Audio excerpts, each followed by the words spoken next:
The World Cycling Championships are brought to you by Tuborg.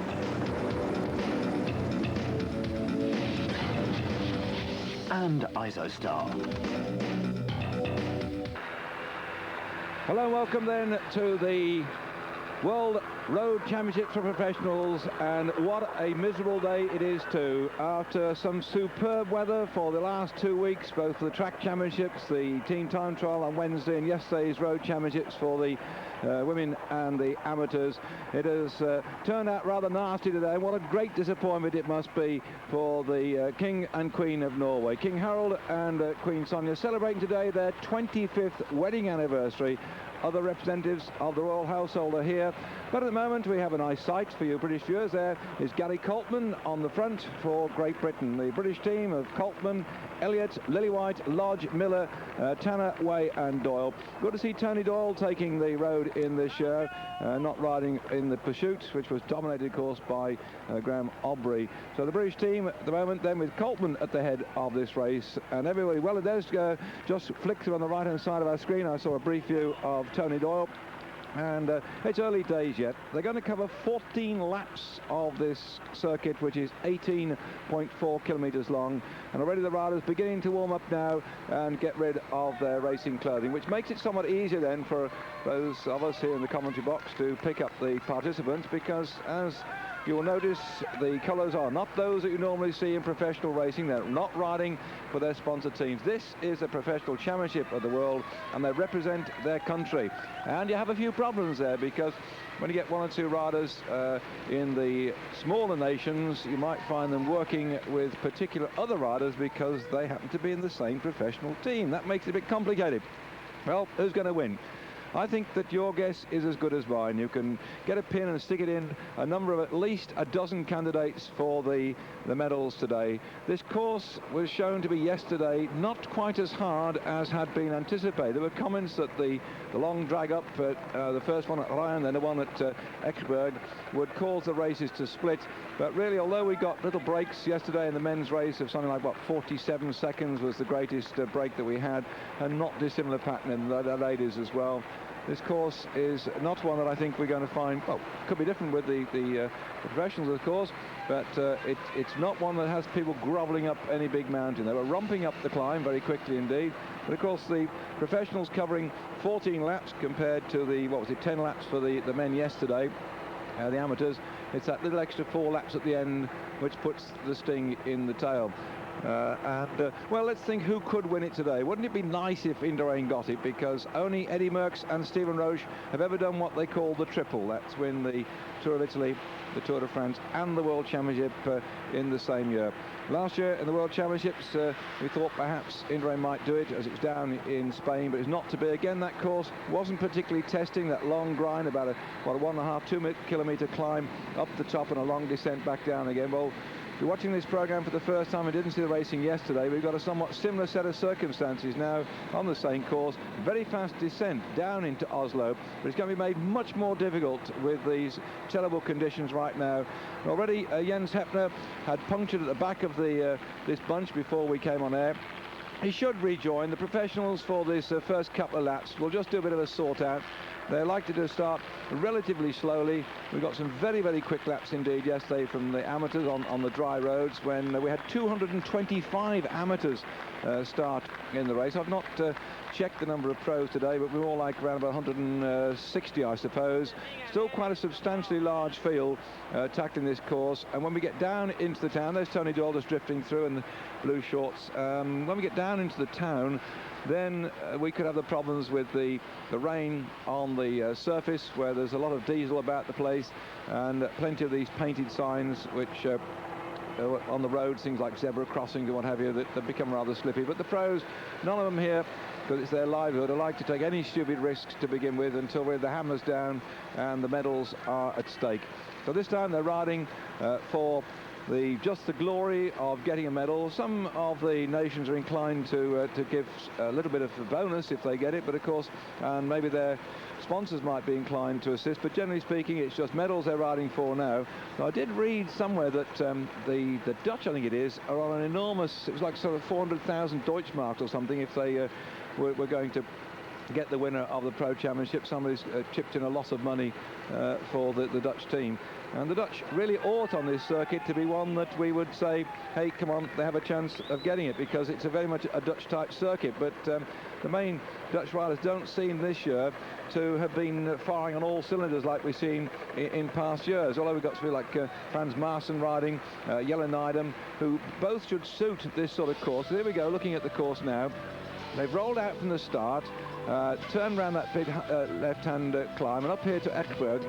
Well, that's 140 metres above sea level, and we do start nearly at sea level. So the climb is a gradual one, and it doesn't seem to be too testing, really, as far as the riders are concerned. And the best Dutch climber, or climbers plural, are Rooks and Tunisa. But I don't think it's going to be totally a climbers course this time around. We're still to have to wait and see. From the Dutch team, who've got Van den Bakker, that's John Van den Bakker, Martin Den Bakker, Eddie Bowmans, Erik Breukink, Erik Dekker, Frans Maassen, Danny Nielsen, Erwin Nijboer, Jelle Nydam, Adrie van der Poel, Steven Rooks and Gert-Jan Tunisa riding. Just picking up at the front here, the Venezuelan rider Carlos Alberto Meyer. There's just two Venezuelan riders in the team, the other one being Leonardo Sierra, who is also a very useful climber indeed. I can see already the Stephen Roche up at the front there in the green on the left-hand side of your screens. Stephen for Ireland. I mentioned early on, only two men have done the triple, the Tour of Italy and the Tour de France and the World Championship all in 1 year. Merckx and Roche being those two riders. And so Indurain looking through there to spot him going through with all these capes on. It makes it just that bit more difficult, but we'll take you through as we go on. And look at these terrible conditions. What a great shame. Yesterday was glorious weather. And in fact, I was discussing with Peter Voigt, my colleague, I thought this area here might have made a much better start-finish area than down in the town, because we saw yesterday the regroupment going down to town, which meant that the riders, we had, like, you know, a little group got away yesterday in for the finish, 5 men, but nevertheless a big bunch thundered in behind them.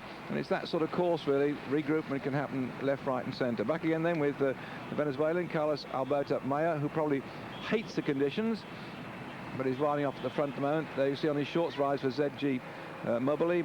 That's his normal team that he rides for, and he's determined to have a little go at the front early on in this race.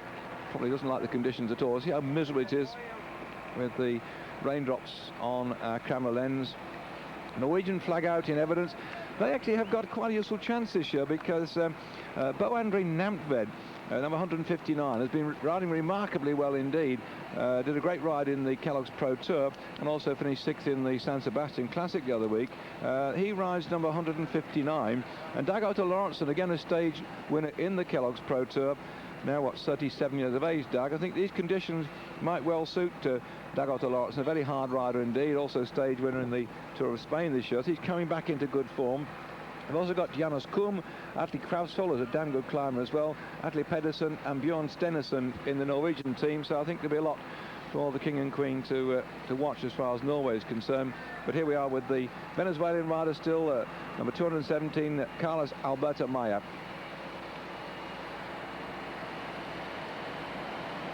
Well, he's persisting with his attack here. A bold move. This is not quite the normal tactics in the pro racing, but I think he's decided he had enough of sitting in that back group.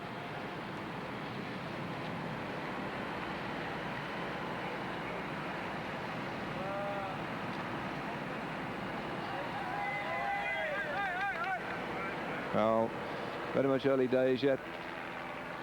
It's crack of dawn stuff as far as the pros are concerned,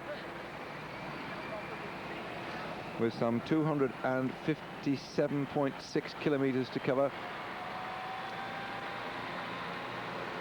So we're now on the descent down. We've come to this little sharp right up at Holtet and drop down. They are coming up now. That's just about 10.5 kilometres of the course covered so far, as they just gingerly, quite rightly, gingerly move their ways around this little hairpin. Nobody's doing it stupid. These are early days yet, and there they go. Well, as they approach the 11 kilometre point on this first lap, we'll take a short break and be back in a couple of minutes. You join us as a crash in the main field has brought a number of riders off their bikes, but it doesn't look too bad at the moment. Let's keep your fingers crossed for this, although he's limping a bit. And so a couple of them out of action here, speedily trying to repair their bicycles, and this is the disappointment you get on roads like this. So, well, the field is not too keen to go too quickly right now. Here we are in slow motion, looking back at that crash, because very, very wet weather, just a touch of brakes, and if you lock them on too hard, lose control, spinning out of control, bang, down goes one of the riders, and that's it. So these are the problems on the wet conditions, and there were riders trying to keep near the front, out of trouble. Mayo's been caught, by the way, Carlos Alberto Mayo from Venezuela. While we're off air, then he just got himself pulled back in. It looked like Roche doing some of the work to pull him back in again, and I suppose these conditions are certainly going to suit the Irish, because we've got Sean Kelly, and my good co-commentator from this year's Tour de France. A couple of Thursdays I had the good fortune working with Martin Early, so this is very Irish weather, isn't it? So we've got Martin Early, number 105, Kelly's 106, and Roche is 107, and you can see them just drifting through here at the moment. Again, I saw Roche quite up near the front of this little group, very, very gingerly indeed. I think we like to find that this first lap will be extremely slow, but who can blame them?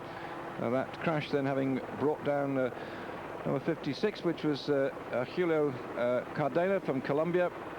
Not exactly ideally Colombian weather, but he should be back again.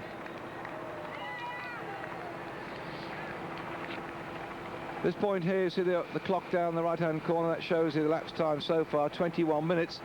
Well, the amateurs were going round in like 25 minutes at a time. And I think we're going well outside that for this first lap, but that's not what it's all about. Time is irrelevant. It's just a matter of lasting the distance as far as the pros are concerned, making sure that you don't fall on your ear in these rather damp and miserable conditions. Dagotto's name, I just saw it there on the road. Somebody's been out with a spray can this morning. Very, very gingerly stuff this is.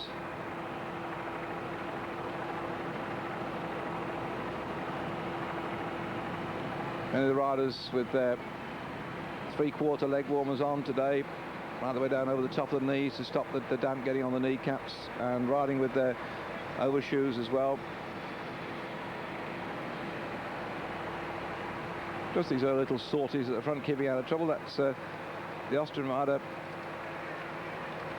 Jan Šadić on the left-hand side.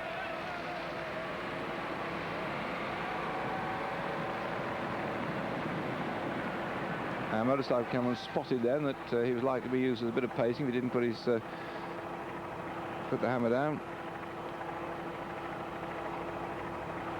The Oslo version of Spaghetti Junction in Birmingham. And that's after 15 kilometres being covered of this first lap. They're running back now. This is where they go in parallel. They're going to come back on the other side of the road where the spectators are in a short while. On this bridge, they're turning left and will be moving in towards the edge of the quayside at Bjorvika. And then that'll be up to some 16 kilometres being taken, and then they move round and run to the 17 kilometre point where they'll be going through the pits at the quayside in Pavovika, and then it'll curl back in the town and back past the Radhusplasum to complete the first of their rather wet and miserable laps. See the riders warming up. It's actually stopped raining, so keep your fingers crossed. It could be a lot better later on. Gingerly chaps. Well, he's a cheeky chap, isn't he? We've had this fellow, Carlos Alberto Mayo, out on the front early on, got himself absorbed, slipped off the front again.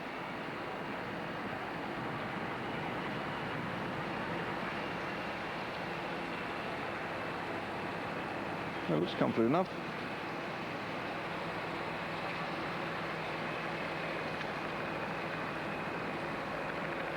There they are.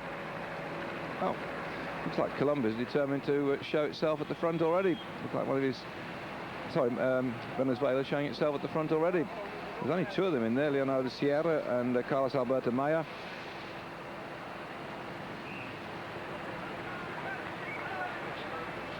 And there's that long, miserable and very wet string of riders.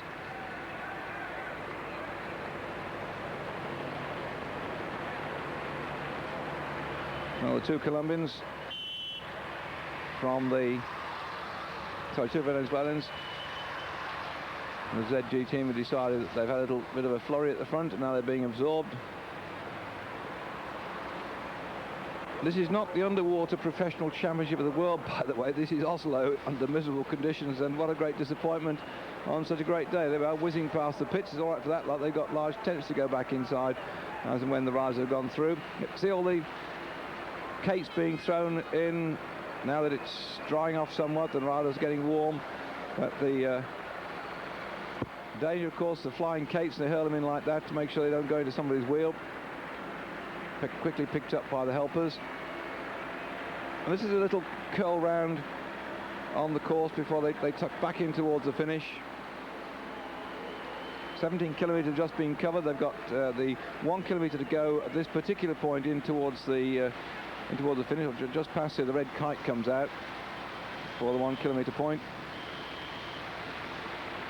to go, because it's 18.4 kilometres, so they've got about half a kilometre.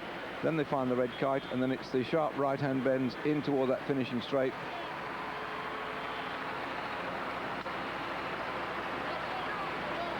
Mr. Mappe managed to get himself a large post in the background there. Once, of course, one of the Italian teams, which seems to be increasing its numbers next year. There's one or two changes going on in the formations, and here they come through the first of the laps. Just 13 laps to go.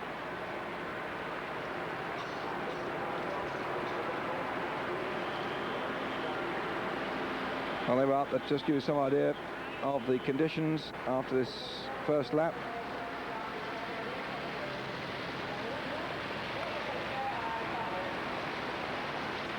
Well, the men were going round in well inside 25 minutes yesterday, but these professionals more certain for the need to maintain their. Adi van der Poel gone through, Claudio Chiappucci, a whole load of the top men sensibly sitting near the front of this one. Look at this spray flying up off the wheels. Not a very nice condition. In rain a bit towards the back there, rather surprisingly. 26 minutes and 51 seconds. 41 kilometres per hour. Well, the girls were going around in about 42s, by the way. I don't think we did a lap as slow as 41 kilometres yesterday for the women, but that just gives you some idea of the foul conditions. But it's always the case with professional racing over the years. This lap time, they'll probably on the last 3 laps, given that the conditions are certainly looking like improving, the forecast is it could get better, then we're going to find that they'll go fast at the back end than any of the amateur laps. And that's the way the pros race. It's called putting the hammer down and hurting people when it hurts most of all.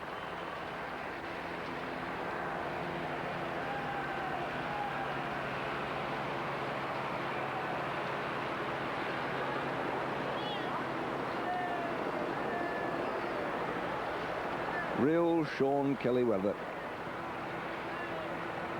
Not had a gold medal, Sean, as in the Championship of the World, but collected himself a bronze medal way back in 1989. As we look at the slow motion picture of the riders coming through at the end of the first lap, and Adi van der Poel there grimacing in the orange, was about 6 times second place in the Cyclocross Championship of the World. These also adverse conditions, but our hearts go out to these riders.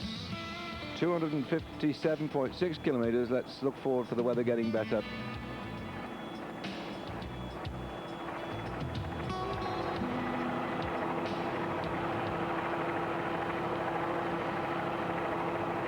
Back again under the flyer. They've done the trip into the town and coming back out in the opposite direction of that dual carriageway, where they've just gone into the town. No chance of throwing your bike over the top of the barriers and jumping back in again. You ever watch live the commissaires or spot that sort of thing?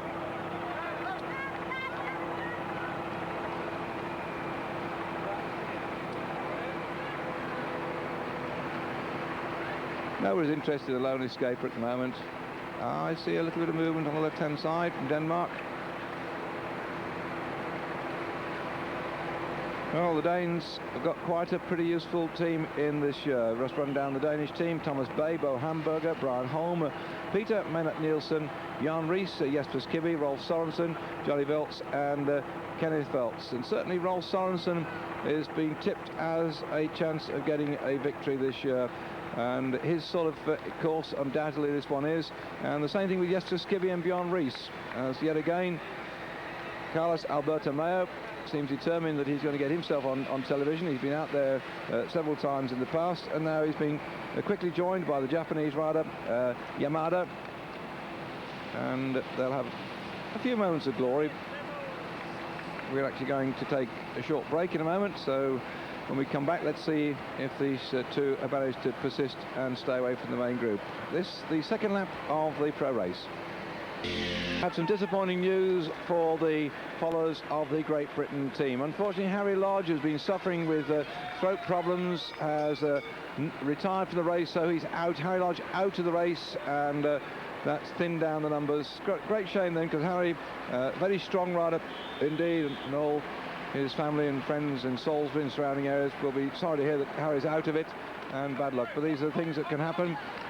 Illness is the bane of a professional's life, because unlike some people who have got a normal day job who say, right, I won't have to die, I'll go and see the doctor and get a sick note and stay off work for 2 or 3 days till I recover. A pro, you've got to be there on the start line, and if you can't, then you're just out of the racing, which often affects your performance for later on. These are the problems they get, and still that group. Keep seeing Stephen Rose sitting up close to the front, the left-hand side, just there in the green. And here, one of the main sponsors of the race, Norwegian Telecom, have got their own little arena here. Many of the top sponsors have got their hospitality tents out round the course. Great occasion then for Norway. The Scandinavian countries haven't hosted the World Championship something like about 20 odd years now, so they've had a superb series of track meetings, and then until today some cracking weather for the road races yesterday, and the team times on Wednesday. I'll repeat this during the broadcast from time to time, just for people who switch on later on, just to say that the women's road race, if you haven't caught up with it, Van Mursel, the Dutch girl, previous world champion a few years ago, she won the Ladies World Championship, just beating Jenny Longo in the sprint, and Chalameda of America took the bronze medal.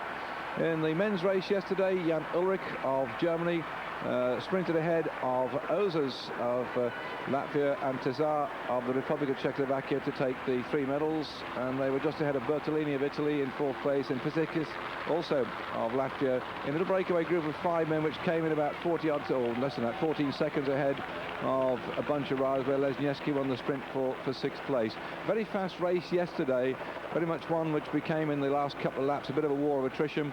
And Jan Ulrich, only 19 years of age, did a great ride to take the gold medal. Well, Kelly over the right-hand side. Just saw him go through. I mean, there's Martin in the green, just seeing Stephen Roosevelt, the Irish, coming out very clearly on our screens. And you can pick out so many others of the top riders going through as well. We go into a brief look at him then, if you want to spot down on the numbers. Indurain is riding number 76, by the way. I'll give you these numbers from time to time if you've got a pencil and paper. And, you know, some people will sit and watch the whole program right the way through, and you can make your own little start list up from time to time if I give you 1 or 2 top riders' numbers, and if you don't recognise them, then you can look out for the numbers when we drop down into the group as they whiz through. A little breakaway, still persisting at the front. And whilst I do so, let me go down the German team for you and pick out some of the top men. I'll give you first of all the names of them, and then we'll come back and pick out some of the top people. The German team is Aldeg, Audheim, Grön, Hen, Heppner, Hunterbach, Kappers, Kummer, Ludwig, Raab, Trumheller and Zabel. And the one that's being tipped from the German team, of course, would be Olaf Ludwig. He's riding number 9. Andries Kappers has been in good form so far at the back end this year too. He rides with number 7. Jens Heppner, 4th in the World Championship Amateur a few years ago. He's number 5, but I think really, whilst Kappers number 7, Ludwig number 9, they're probably the major ones to look out for. The Ralph Aldeg does carry 1, and Ralph again could be He's a good, what I call distance Roman sprinter. So those could be the top men from the German team. Christian Hen is number 4, so Aldag 1, Hen 4, Hepner 5, Kappers 7, Ludwig 9. My apologies to other good riders in there for not putting their names and numbers down, but you've got a quick run down the German team. From Andorra, the 2 Perez riders, I don't think we'll see a great deal of them, and of course size 12, I'll have to eat my boots, I think, if they win. But Australia, now there's the Brit followers, Philip Anderson. Phil Anderson is number 17, by the way. The other rider in the Australian team is Michael Crowe. Stephen Hodge is 19, and Neil Stevens, they've got him down as riding, but he did crack his collarbone recently, so Neil Stevens perhaps not going to be in great form. So he wears number 20, and Scott Sunderland, their other rider, is 21. But the one to watch out for, number 17, Phil Anderson, recent winner of the Kellogg's Pro Tour, amongst many other successes this year, like Tour of Sweden and so on. I think Phil would find this course to his liking as well. And waiting for the main field to come in for Austria. Oh, Harald Meyer, number 24, I think could be their top man. Their team is Demel, Janšaric, Meyer, Fleger, Pop and Rassinger, but Harald Meyer, number 24, could probably be their best rider. But the Austrians not really, I think, in with a shout. Keep your fingers crossed. Belgium, I know, here's a strong squad. This will be typical Belgian weather too. Well, they haven't thrown any decent cobbles in today as far as they're concerned. Quick rundown on the whole team. It's Carla Bowmans, Alain van der Bosch, Johan Bruneel, Michel Denis, Johan Mazeo, Jan Nevens, Guy Newlands, Wilfried Peters, Johan Remels, Marc Sejean, Peter Verbecken and Mark Wouters. And really they're all supposed to be riding for number 34 as they get this 22-second gap. This is Meyer and Yamada who are in the lead. In the Belgian team then, the one that they're all looking for as a likely winner the team is supposed to ride for is Johan Mazeo, number 34. The other riders who've been in recently good form, Johan Bruneel rides number 30. And Marc Sejean's a hard man, getting on a bit now, but still Marc Sejean wears 39, and I think they're probably the major ones to watch out for. So Museo is number 34, Bruneel number 30, and possibly Marc Sejean number 39. Brazil have got just the one rider in here, Vanderlei. Canada, well, the Canadians, just 4 riders, Barr, Davidson, Mahan and Walton. Steve Barr rides 43, by the way, and the other likely lad perhaps for popping around and getting in a few breaks is Brian Walton, number 46. But Steve Barr, the most experienced rider, of course, in the past been amongst the medals as an amateur, and as a pro had that tremendous comeuppance when he collided with Craquillon the year when Fondres got through to take the gold medal at the Lons in 1988. Our little leading group going through. Steve Barr, number 43 for Canada. Colombia, not their sort of conditions I would have thought today, and so looking down the little list here, yeah, Rincon number 53, stage victor in the Tour de France this year, likely that if he can get away. The other one, of course, is Mejia from Colombia, number 50, so Mejia, and he is number 50. And who else we got there? Camargo. Yeah, well, I think those, it's not really Colombian territory this at the moment, but anyway, things can happen. If you're looking for the Danish team, I've already mentioned that little lot of Bay, Homburg at home, Manet Nielsen, Ray Skippy, Sorensen, Veltz, both Johnny and Ken is riding. The numbers that apply there, really, Rolf Sorensen number 64, and Jesper Skibby is number 63, and Bjorn Rees is number 62. So 62, 63, 64. But then, you know, Brian Holmes been going rather well, so certainly those are the top 3 I'd have thought from Denmark. Spain, I've already given the number of Miguel Indurain, he's number 76, and they've got quite a useful team here. Who else have they got that could well be in there? Well, Delgado, I think, will work for Indurain. In fact, all the Spanish team, they wear the white jerseys with the red and orange bands around them, or orangey coloured and yellow bands around them. The rest of the riders in that team, Chavez, always known as a bit of a lone break specialist, and Jarospi, but I think they'll be under orders to ride very much for Indurain. And we'll have to watch and see if they do start to drift away at the front. For France, well, quite a reasonable team here. Looking down the little loss, Jean-Francois Bernard leads the team. He's number 82. Thierry Craviola, 83. Perhaps a little bit past his prime, but it's a hard course, this one, with some feral climbing, whereas number 83. And I don't think Jean-Claude Calotti, 84, if he gets there at the end to sprint, then certainly he'll be a likely candidate for a medal. But I think probably their best hope then is Laurent Jalabert. He rides 89. Laurent Jalabert, second last year in the Championship of the World behind Gianni Bugno. As we drift down here, let's pick out some of these numbers for you. There's 73, that's Jarospe. And there again, 67 just in front. That's Alonso for Spain, just there, 161 as we drifted through. And that was Bjorn Stenison of Norway. Up in front here, 143 is Martin Den Bakker for Holland.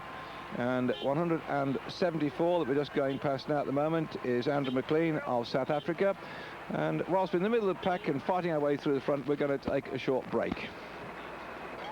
One lone rider trying to bridge the gap to the front of the field here. This is number 23 on his own, launched attack over the top of the Eckeberg climb. And so this is Josef Lancharic of Austria.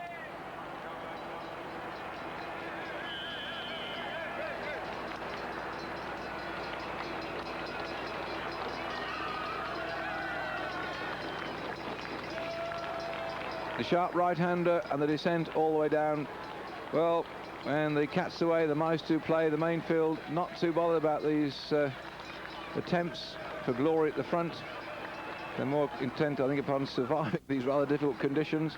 It's a nasty bend here. You see the white parts that course there, the place where they painted the zebra crossings. You lay your bike over on that a bit and you come down with a bang if you're going too quick. And I know lots of cyclists have got the scars to show those problems. So all these Citroën cars provided by the organisation for the nations, rather than having the people come up, as they have sometimes had in the past, used professional cars which they had to paint out and overlay the sponsors' names. But Citroën supplying all the vehicles then, but these two still up there in front. That's Yamada of Japan just on the front, followed by Maya. And then we've got this lone fella here trying to get up and join them to add a bit of steam. Big fella. One of the Varta teams, not one of the strongest teams in the pro scene.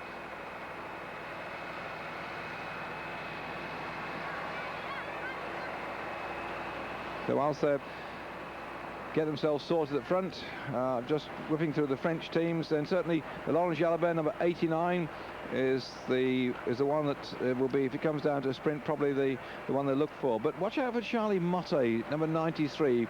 He did a cracking ride the Championship of Zurich the other week, taking second place. And Charlie, having been out of seasons, out of action since his crash early on, has suddenly come back into good form. And Charlie, I think, could be looking for a medal today, and that's, I think, as far as the French are concerned, they've got at least two major cards to play. Jean-Francois Bernard, I think, will drive himself hard for the team, but virtually Charlie Motte in there, I think, towards the back end of the race, and Laurent Jalabert looking for a sprint. They put in Richard Veron quite late into the French selections, and he's quite a useful little climber. I don't think he has the the experience of riding at this level. The rest of the French team then, Bernard, Craviola, Calotti, Cornelier, Gilles de Lyon, Jackie Durand, champion of France. Well, he, of course, Durand is inclined to do crazy things from time to time, so you can never discount him. Jalabert, Leblanc, Louvio, Motte, Rouet and Veronk. That gives you some idea of the course. They're dropping off the top at the top of your screen on their way down to Gamlevien. Well, to get that time check as they drop underneath the railway, underneath the bridge, and cut back over the top. Oh, difficult conditions, aren't they? Not nice at all.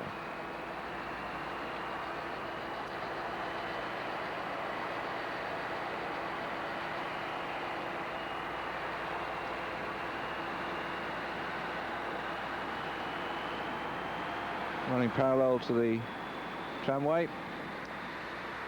And somehow I don't think that Yamada, the Japanese rider, is too happy on this descent. He's letting Maya, the Venezuelan rider, make the pace at the front. And whilst they're descending then, keeping an eye on those, we've been to the British team just to make sure you've got the numbers written down if you want them. Gary Coltman is 96. Malcolm Elliott, who I said he'd tapping the side of his nose, felt that if the Conditions are right. I don't think Malcolm will like these conditions now, but certainly Malcolm, the British champion, having ridden so well in America, and of course ex-points champion in the Tour of Spain, this struck me as being a Malcolm Elliott course if he's interested in riding the distance and going with the right moves. Malcolm, you can never tell with him what he's going to do, but he's number 97. Chris Lillywhite, winner of the milk race this year, that wears number 98. Harry Lodger out of action, unfortunately, 99 with that sore throat, so he's not with us. Robert Miller, oh, here we go. Oh, the Austrian. That little part of the course is where one of the riders from China, Taipei, in the first or second lap of the amateur race last year, decided to bounce his bike into the straw bales and didn't take any further part in the race. It's a nasty one, that, but so far the pros have come down it, but well aware of the difficulty. Here they come, the main group.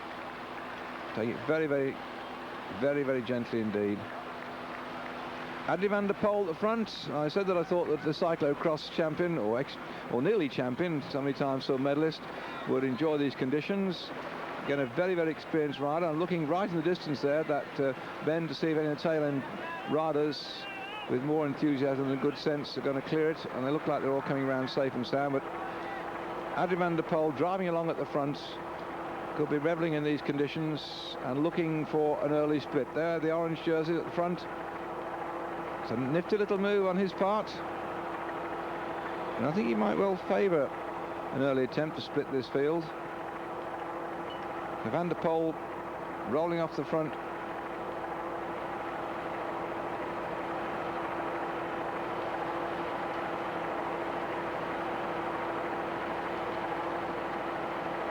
We'll stay with this a bit longer before we come back to the rest of the riders, their numbers, the countries they represent and so on, because I know some people do watch the programme right the way through. I know on the Kellogg's Pro Tour, I met up with a man who unfortunately can't get out like he used to do, and so he sits and watches all of the Eurosport coverage of cycling, and I hope he's enjoying it today.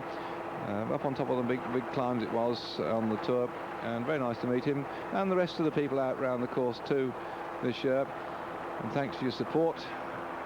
I know that at Bath they've got the young lad there who spends his life in the wheelchair and watches the whole of cycle racing, and we hope he's enjoying the racing today as well.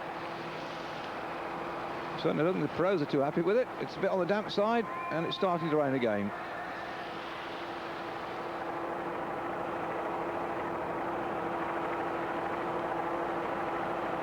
Here's rolling this big gear. Help is on hand, young man. If you just hang around for a bit, you're going to get, I think, Adrie van der Poel might well be moving up there to try and add some extra pace to this front break that's going on. And this is the two that started. Number 217, Maya from Venezuela, the ZG rider, always a bit active at the front, having been joined by the Japanese, and the danger recognised, and all the orange jerseys are being absorbed by that field. Can't let a danger man like Van der Poel get too far away. There's Sean Kelly right in the middle of the group.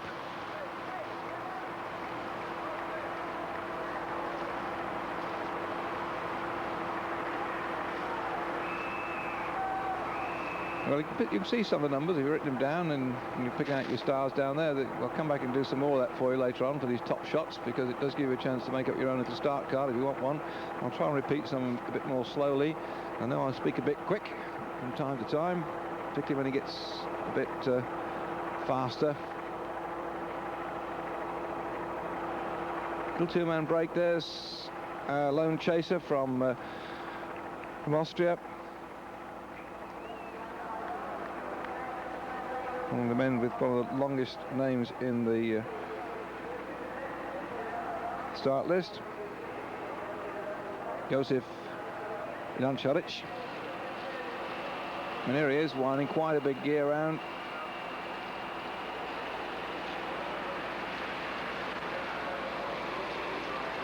Well, that Basso bike he's riding is one of the many Italian bikes in this field, and the Italians who've been so strong in the professional racing this year, looking for medals in this championship. They look from yesterday, we had a tremendous humding of a race yesterday. Never did anybody get more than 47 seconds lead the men's race, but the riders going away all the time, and every time a break went, there was an Italian in there.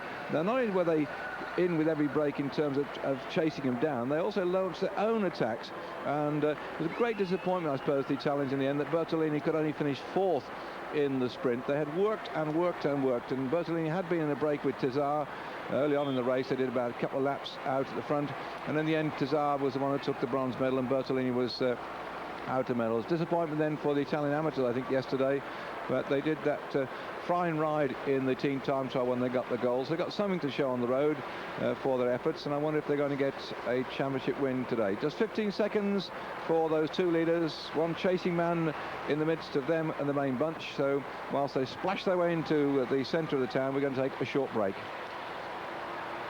The main group of riders just coming up to the completion of their second lap. You can see the gap between the two leaders, Maya and Yamada, is now 1 minute and 7 seconds to the peloton. Wedged in between, in fact only 8 seconds down on the two escapers, is still Janšarić. Janšarić trying to close the gap and join the two escapers, who've now got well over a minute's lead on this main bunch of riders. The cumulative time so far for the race, 54 minutes and 9 seconds, and the average speed has dropped now to 40.775 kilometres per hour. 40 kilometres per hour is exactly 25 miles an hour, so they're still going reasonably quickly under these diabolical conditions. But yesterday the amateurs were lapping consistently at 27.5 miles an hour around this course. Just shows you what a difference the conditions can make, and also the fact that the professionals will prefer, I think, to spend 2 or 3 laps sorting themselves out, and will not be overexcited about this little breakaway group at the front. As 128 Yamada here just leading 217 Maya, the Venezuelan, always on the attack ever since we started out, looking nice and cool and calm and collected, and probably best out of harm's way here rather than sitting in the midst of that bunch. See the short, stocky little Japanese, the difference in the frame size. Here you can see the size of the head on this bicycle here, showing we've got a much bigger rider coming up. This is the Austrian rider, Janšarić. Last time took 8 seconds. You can now see them, and a very powerful, punchy rider indeed. The service vehicle dropping in behind this little 3-man breakaway group, and the disinterest is clearly shown in the main pack, the way they are spread right across the road, leaving little gaps in the middle in case anybody comes a box of tricks, as we've seen earlier on. No reports of any major damage. The only disappointment for Great Britain that Lodge is out the race with that sore throat. Well, see the green jerseys right down in the centre. That's Martin Early on the right-hand side of the picture, just following on behind Roche. And there is Sean Kelly in the white cap right in the middle of your picture. I always think that's danger territory, riding in the midst of the pack, but Sean knows his way around, so who am I to say? Somebody has to be in the middle, don't they? Can't all be on the outside.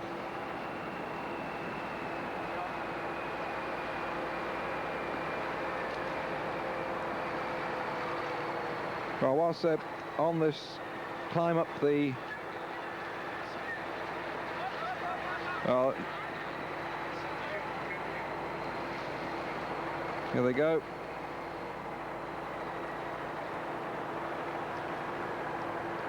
Whilst we've got this Austrian trying to close the gap, I can tell you that there's another rider from Austria is out the race, number 27, Ratzinger, has just retired from the race, so they're dropping off in quite early in the race already.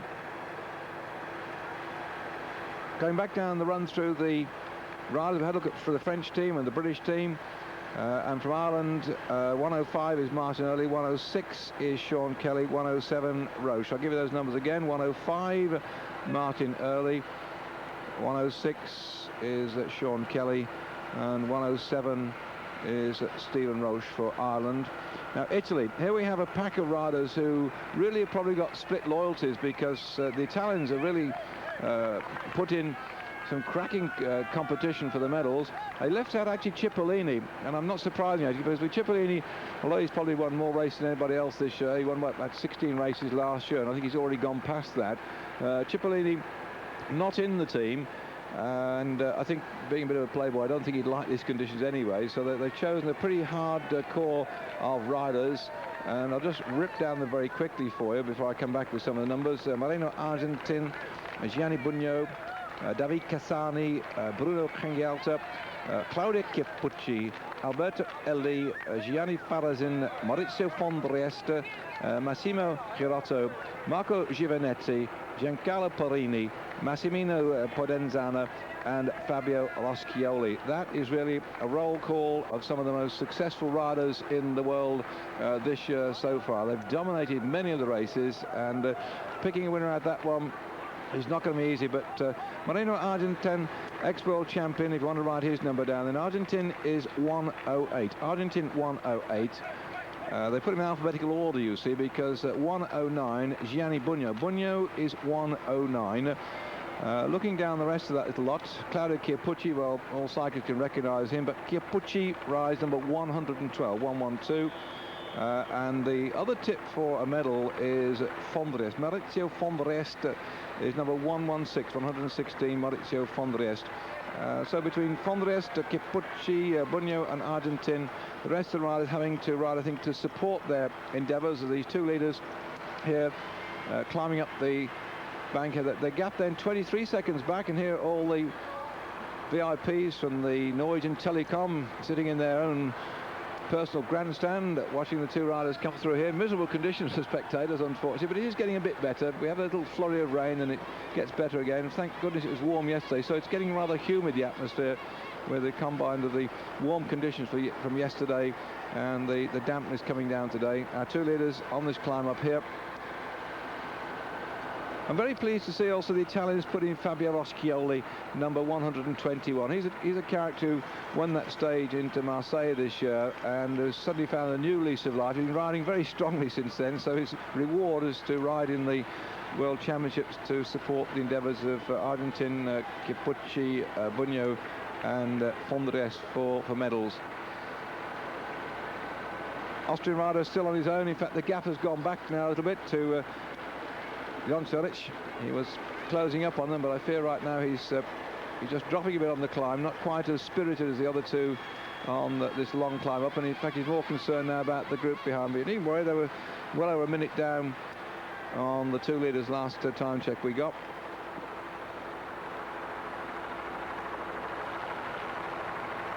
You'll see the gap coming up on your screen, and you can watch that one. For Moldavia, yes, we have a Moldavian rider here, none less than Andrei Chmil. Very good sprinter Roman indeed. To Andrei Chmil from Moldavia. Let's give you his number anyway, because he's on his own there, 141. But I have a suspicion that he's tapping the side of the nose. He might be riding for his pro team in this race. And the Dutchman, I've been through the Dutch team right the way through from top to bottom already for us. So as the main field begin to accelerate, I think the days in no man's land for Lanceric is probably numbered as they go through, rolling up this climb. I say they take it rather gently, but they're averaging, see, some 25 miles an hour on this course, so they're not hanging about on this climb. It's looking a little bit quicker this lap, just a fraction clip quicker. And one of the French riders off the back. See our cameraman with a plastic bag around his camera. You have all this modern technology, don't you? And you have to end up with a plastic bag to stop 30,000 quid's worth of camera getting splashed and covered in gunge off the road. Do a wonderful job though, these cameramen, in picking up the pictures, and they're motorcycle riders as well that have the job of getting them in the right place at the right time, and through the wing mirrors making sure that nobody jumps on the back wheel. Here we are then, the Norwegian Telecom. I'm just saying, would British Telecom do the same thing, I wonder, in Britain? Well, I hope when we get eventually the World Championship back in Great Britain, we might see the same thing. We do have the track championships coming to Great Britain in 1996 anyway, and that'll be at Manchester indoors in the new stadium. Good smattering of all the nationalities at the front of the field going through. The yellow jerseys with little splatters on them. There's a nice, well, we suddenly got Tony Doyle on our screen. There's the far side of the white crash hat. The yellow jersey with the sort of splatter colours on, and that's the Norwegian colour, if you've not been watching our racing earlier on during the week, as these slow-mo riders come up, the two leaders. Let's then give you the numbers of the key Dutch riders. Erik Breukink, well, you never know, he's just won the Tour of Holland, what sort of form he's going to be in if he puts his mind to. He's number 145. The specialist when it comes to long lone breakaways, Fran Marson, is number 148. The other man who can do the same sort of trick if he's in good form is Kjell Nyden, 151. Van der Poel we've just seen, well, he's a long shot, Adri. He's 153, but the two good climbers are 154 and 155. Well, disappointment for Denmark. We just heard that Jesper Skibby is out of the race. That's a great disappointment. Jesper Skibby staged a victor in the Tour de France this year and tipped as a possible winner.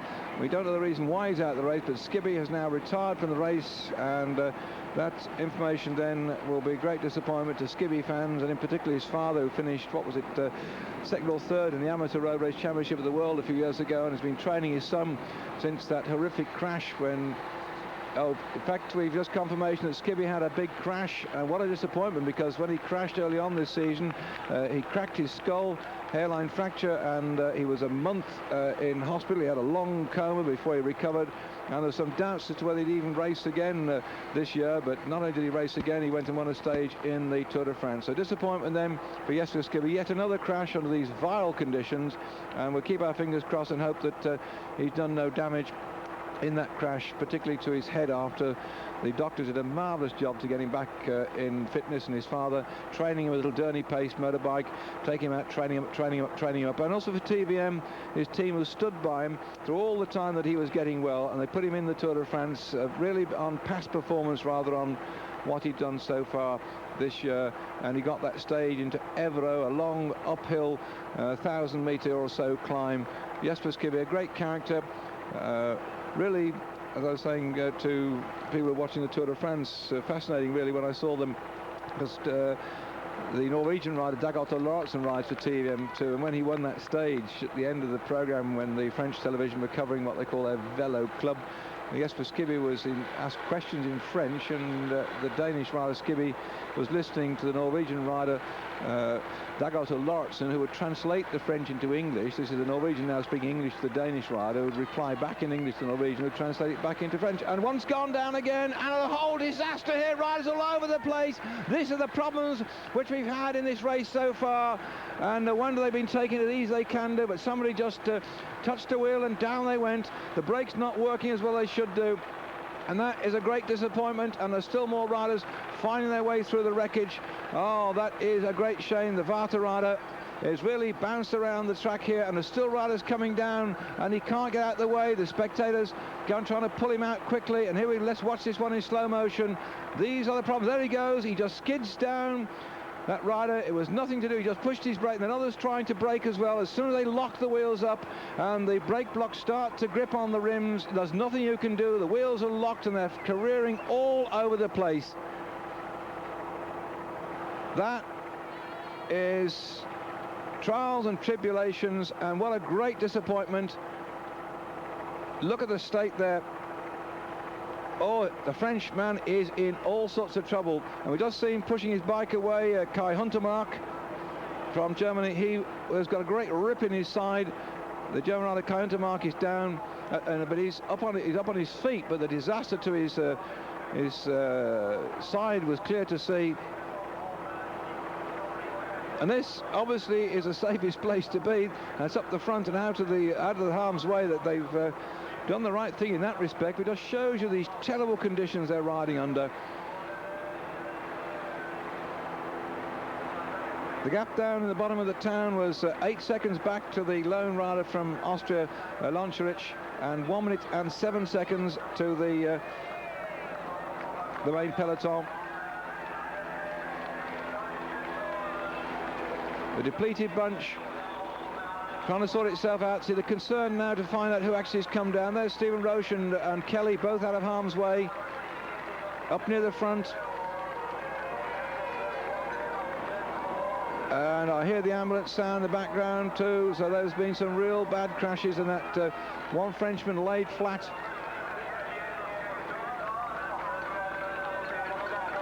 It split the field But I think there'll be a regrouping going on, because I'm not certain. There's a lot of pros who will not take advantage of a thing like that. At this stage of the race, they'll slow it down, wait for them to get back, because they're professionals and they realise that whilst here this one lone rider, Loncherich, is about to be pulled in, there's nothing to be gained at the moment from putting the hammer down and trying to take advantage of that crash.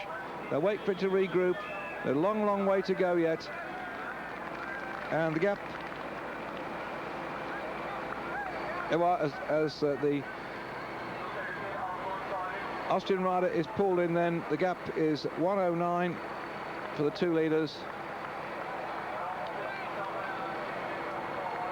That was definitely a nasty one.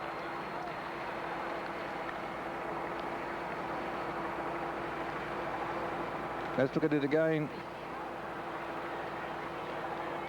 Bang.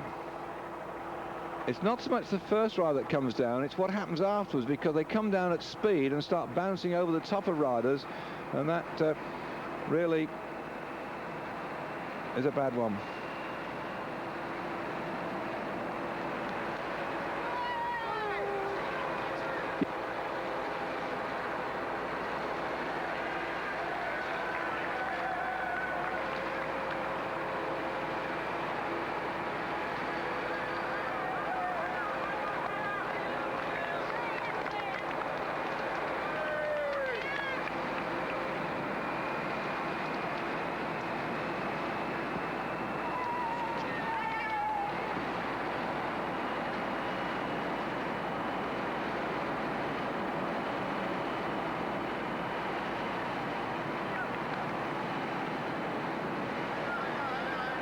The gap then 1 minute and 9 seconds. The one rider that crashed out for France then, Philippe Louviot, and that's a disaster. He's the young man that's put into this race at the last minute of selection. He was, what they usually do is pick about 15 or 17 riders or so and then whittle it down to the selections, and Louviot was the last man to be put into the French team, and he's the first one out in more ways than one, out on an ambulance. A great disappointment as far as he and the French are concerned.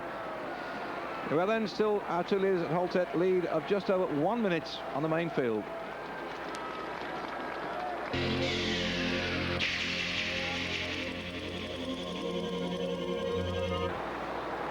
The crowd waiting for the arrival of that, well, it's a depleted bunch. We've been losing 1 or 2 riders for all the wrong sort of reasons. Our 2 escapers confidently and happily riding ahead of the trouble, a lead of just over 1 minute. I think it's increasing somewhat following that crash, because a lot of the riders here just eased back a notch or two.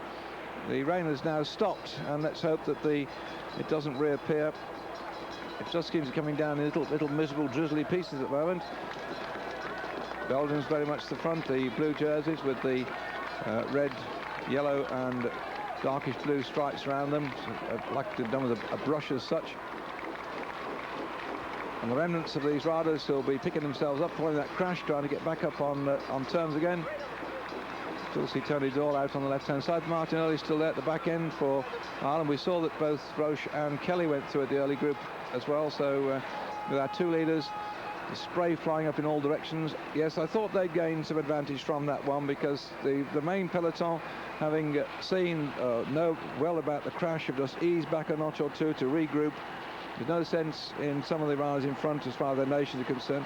Oh, in fact, we understand that Louviot is okay, the one that was carted off in the ambulance, and these are the conditions. They're trying to get back, having been brought down before, and Beckham has really come down with an awful box of tricks on that sharp right-hander. There's other riders streaking through now that you see from time to time. They're the ones that were delayed in that crash and are trying to get back up again, and of course they're taking risks on these terrible conditions to get back into the group and going just that 1 notch too fast. The main group seem to be holding the speed just about right. It's just when they lock the brakes on a little bit too much and the bike skids from underneath them, becomes very slippy on the conditions, and bang, down they go, and we've had these crashes. So that's why they're travelling still around about 25 miles an hour average speed, which is quite tremendous under these awful road conditions. On this long descent here, you have to just dry off the brake blocks, just gently touch the brakes, just gently so that you can get them. If you just put it a bit too hard and the wheel locks, down you go. But on the other hand, you have to do it. You just have to just touch the brakes, because if you leave it and there's too much moisture on, then boy, you just keep going before the brakes bite. And then when they do bite, you suddenly find yourself in a slide.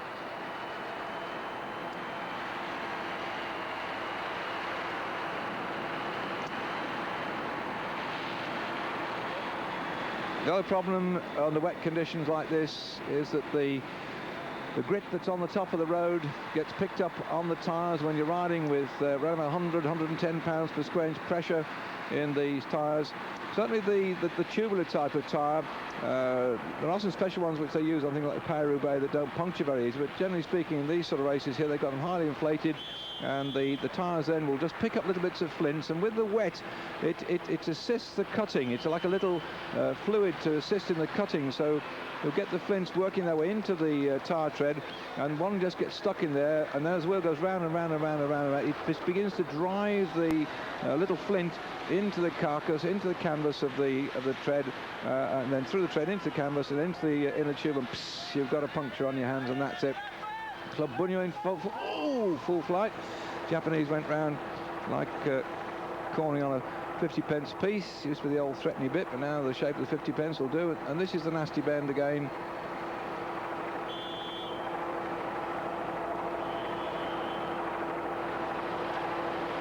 Looks like they're all round reasonably safely.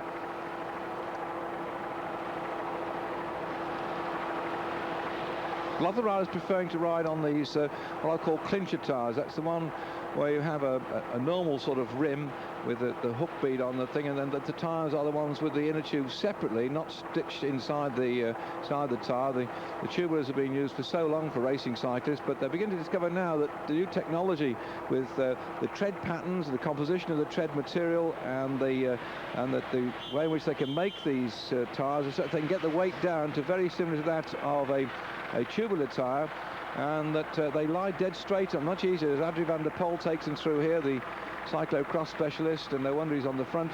As they have now gone into using these tyres, the clincher ones, they fit on the rim and they lay straighter. The trouble with the tubular tyres, you've got to get it onto the rim in a nice straight pattern, and then you've got to stick them on with special glue. And if you don't stick them on properly, they can roll off. So a lot of development's gone on into the use of what I call clincher tyres, the ones with the outer cover and the inner tube, like the ordinary ones that are on your bread and butter bicycle. And they're very much lighter now, so Antonito just goes through with his hair flying behind him in his orange jersey. And the Italian team, the Gatorade team, riding on them. In fact, Michelin has probably led some of the development of this. Other companies, Hutchinson's and so on, have now started to really make a lot of these special tyres. Continental just brought one out as well, so a lot of riders being quite happy to switch to or go back to the sort of style of tyre that we had a long time ago. Watching this little lot. Oh, there we go, and another one. Oh dear, this is just disaster time. I mean, that's the Colombian's gone down, fetching down one of the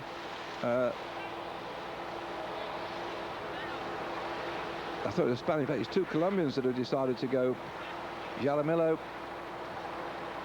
has gone. What disappointing conditions we are faced today.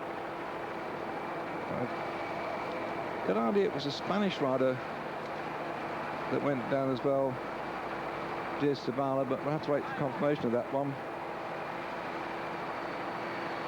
So Beckens, we've just seen crash. We've just seen a crash then for the Colombian rider.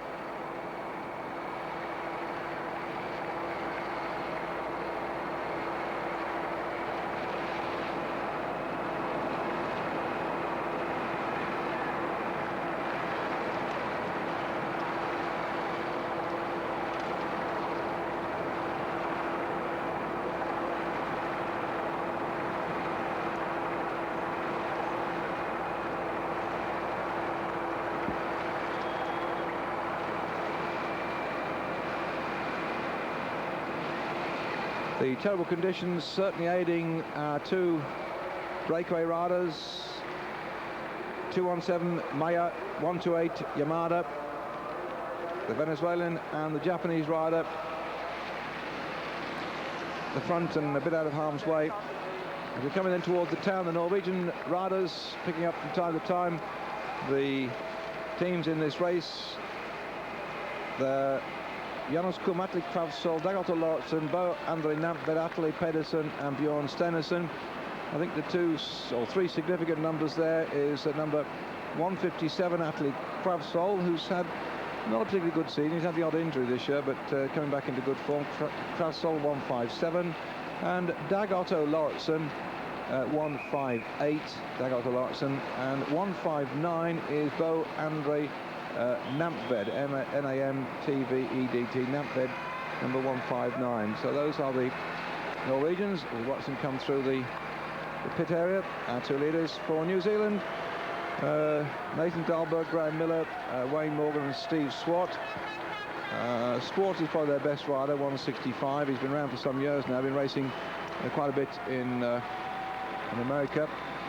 Poland, here's a couple to look out for, by the way. The Polish team, who I think they'll be more interested in keeping an eye on their teammates in the pro scene. And that's Zenon Jaskula. Jaskula is number 168. Jaskula, 168, who rode so well in the Tour de France this year, and rumour has it that he's going to be riding alongside, in fact, not only rumour, it's been very strongly said he's going to sign to ride with the Benesto team next year.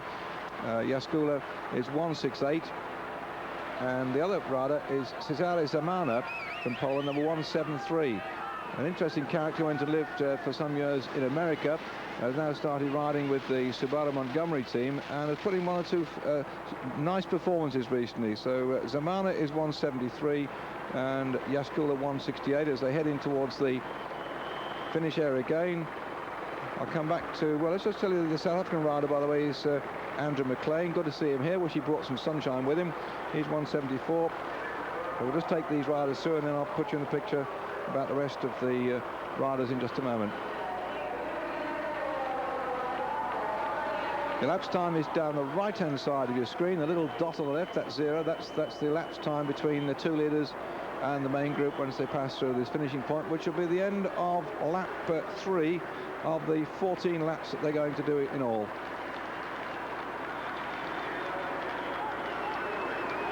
...257.6 kilometres.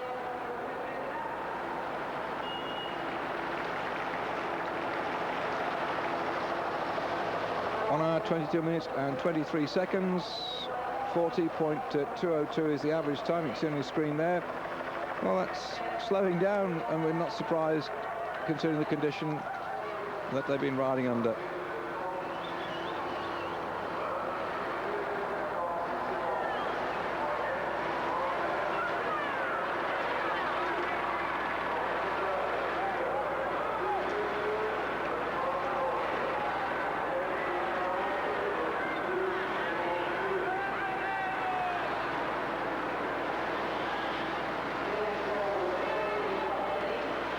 The Norsk Hydro banner being obscured by the flags of Italy. Norsk Hydro, one of the world's largest producer of magnesium. That's the material that's used in the Kirk bicycle frame that's revolutionised quite a lot of mountain bike riders using. They started using them in the road racing, but it's very fixed in its frame angles, and it seems more suitable for mountain bike use now, particularly with its style that enables you to have a lot of clearance for the mud around about the chain area. There we go. The gap is growing all the time. And they splash their way through the finish yet again. 1 minute and 25 seconds. It was 1 minute and 7 seconds last lap. The lap speed 39.102. That's below 25 miles an hour, but it's not surprising when you look at these terrible conditions here. It's disgusting conditions, really, and just think they've now done 3 laps of the 14 laps, and we've still got another 11 yet to go.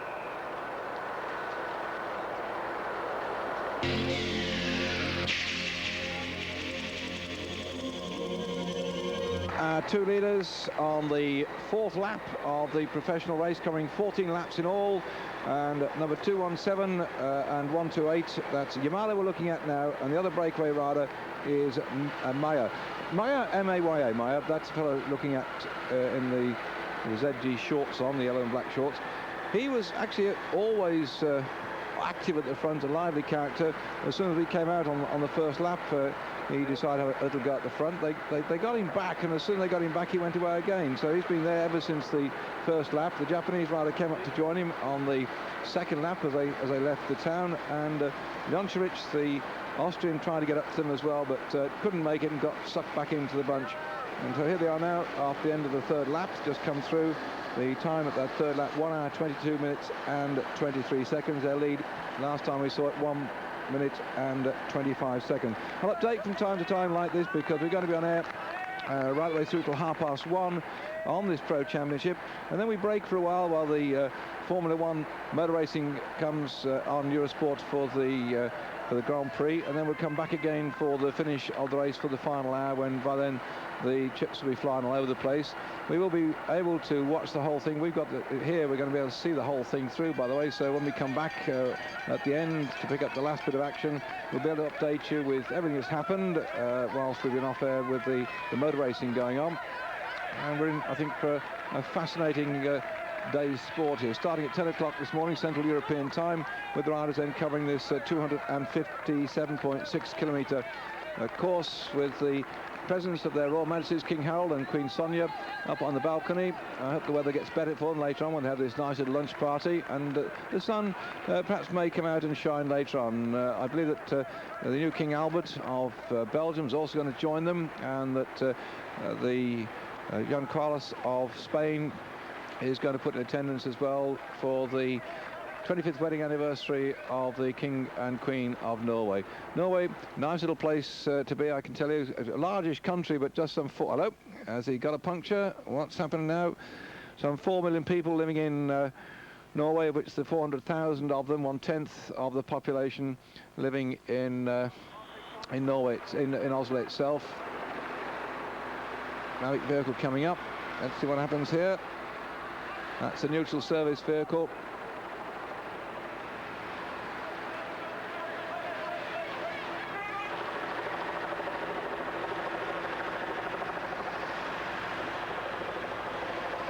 Well, he's got a service. If he's got some problems at the top of the hill, he certainly is going to attempt to. Here we go, look at the Mexican wave, Norwegian version, slightly damp wave on the right-hand side. We'll pick that one up. And more problems, more crashes, just as they came up onto the start of that climb. Oh, this is disaster, isn't it? Unfortunately, the only place to be is at the front of this field, and you can't get everybody at the front of the field. And so they're again rushing round, looking for spares. Oh, come on, Cameron, go back to that and let's see who's come off, because that's a vital piece of information, Mr. Producer Man. Oh, dear. Well, we'll get it fed to you, because we're receiving information what's happening out on the circuit itself, of the problems that should be besetting a number of these riders. What a way to travel all the way up here. And he is taking off his crash app for some reason, and I can't quite understand what he's playing at the moment. Mayhav. And this is the depleted bunch, Clara Kipucci and Motti right towards the front there. I don't blame them.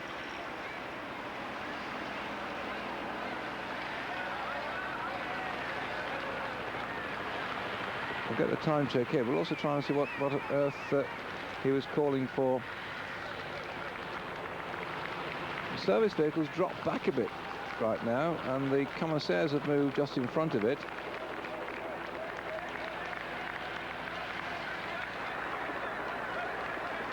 And he signals certainly to the service vehicle forward. Means, I think, if you're going to do anything to his bike, he'll do it on the top of the hill, which is the only sensible place to do it. I mean, unless you puncture and riding up on the rim is pretty hopeless. Here the main field on its way up.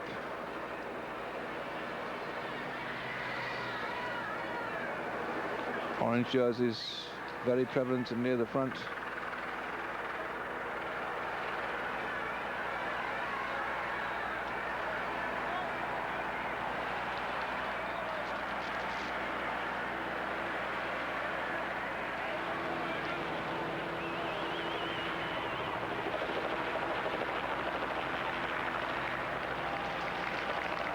Well, the gap down at the bottom of the town, 1 minute 25 seconds. It's come back to 55 seconds. Despite the problems they've been having with riders coming up, but that's usually been at the middle to back end of the race where they've been coming off. And Sean Way puffing and blowing, they Tony'd all, but so I think I saw Robert Miller towards the back end last time of this field. He gets a bit switched off here in all sorts of troubles, because Robert has good days and bad days. A quick look then at Callum Miller of Columbia.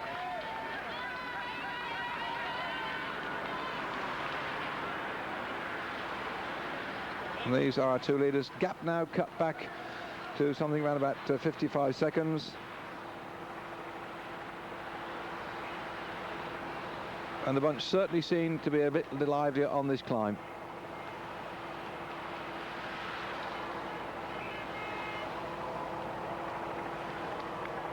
Smart line of moustaches on our motorcycle driver of the camera at the back.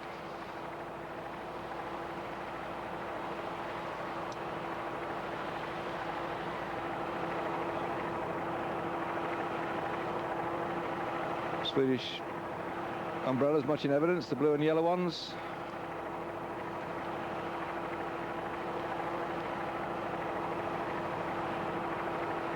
Here we go, watch it lads, steady on the brakes, that hairpin. Right, while they're on their way down, we'll keep an eye on the screen to see who's going to fall off again. Let's hope nobody does. It's becoming a bit like 10 green bottles, isn't it, at the moment? The Russian team in this race then, Ekimov is number 175, and certainly a man with the... Oh, it's coming down again, isn't it? I just thought I heard the pitter-patter, and it's getting worse on the far side of the course. Parts of the course are dry and part of the course are wet. Well, on that climb, we just heard that Brunel has been shed off the back following those crashes that have delayed a lot of riders, so Brunel now having to do a lot of work to get back into the action. That's a disappointment for him, because he was certainly looked upon as a strong member of the Belgian team, and these conditions the Belgians won't exactly enjoy, but they're quite used to them. So Yakimov is number 175.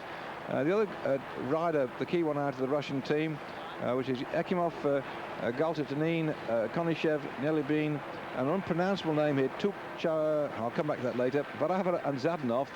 I haven't seen the other bloke, 179, before, so we'll have a shot at his name later when the dust settles. This is the nasty bend where they've been crashing before, so let's hold our breath now. Hang on.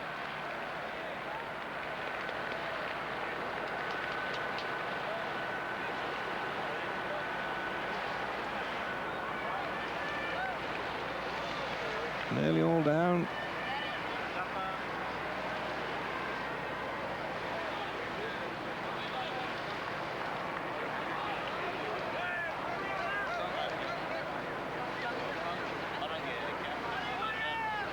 Not really raining here. As I say, this course has got the rain in different parts of it. It's been raining in Oslo in the town centre, and then it goes away, and then it sort of rains on the top, and then it goes away. It's that sort of niggling little rain, which is a damn nuisance, really.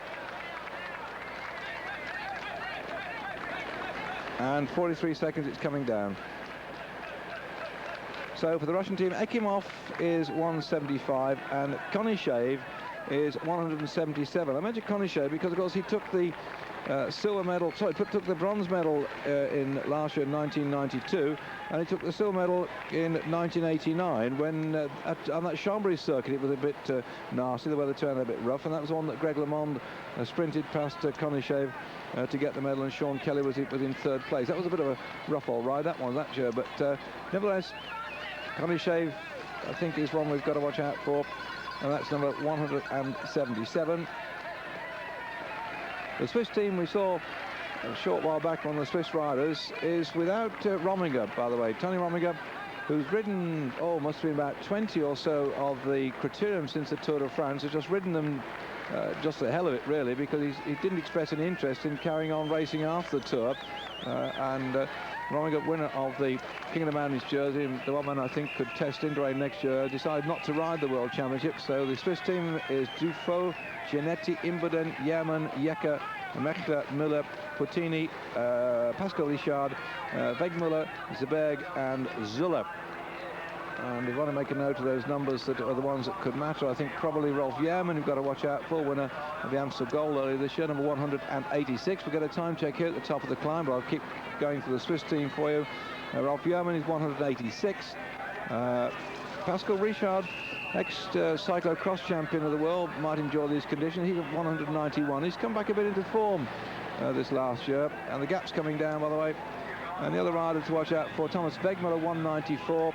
If anyone's going to do a lone break shortly after this lot gets caught, it's got to be Wegmuller. He tried it on in the Championship of Zurich and got sucked in after being away an awful long time. And the gap then has come down just to 26 seconds. The constant pressure at the front beginning to show.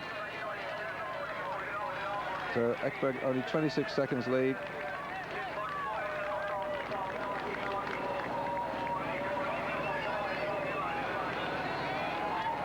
There they go, yes, the speed is certainly up. Zuller, 196 from Switzerland. Again, he's one of these riders who has glasses and has to wear protective lenses over the top of them. This is not ideal condition for glasses, and well, Cardenas said, that's it, I've had enough. He did come down, that fella, so well, he said, that's enough for me, so 56 also out of it. Not surprising when you crash and you can't get back into the main field. You might as well call it a day. You're certainly not going to get a medal. There's no sense riding yourself into the ground just to get back and then get blown out by the sheer speed, because the bunch really is going now. For Slovakia, we've got Josef Reger and Jan Svorada. Now, Jan Svorada, very good sprinter, by the way. His number is 198 for Slovakia. Of course, he rides for Lampre, so he might be in there looking after the affairs of Fondres. We'll have to wait and see.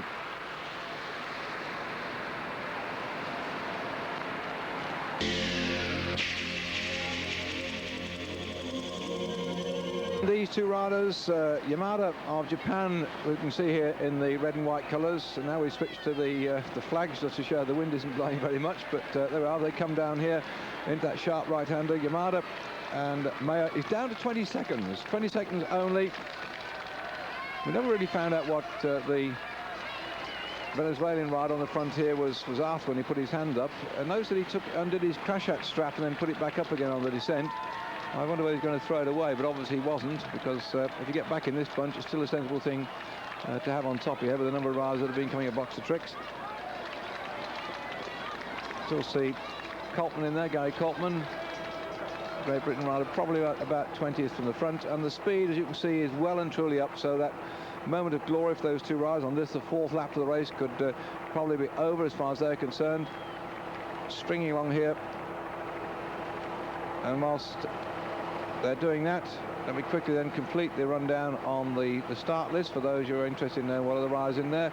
The Swedish rider, the only Swedish rider, is Mikael Lafis. There's a gap you can see on your screen. From the Ukraine, let's look down here. Pulnikov, 203, probably their best rider. Klimov, 201. So Klimov, 201, and Pulnikov, 203. Oh, they've got Alex Schuder in here too. He's a pretty useful sprinter roadman, but they might find it the distance and the speed a bit too much for him. He's 205.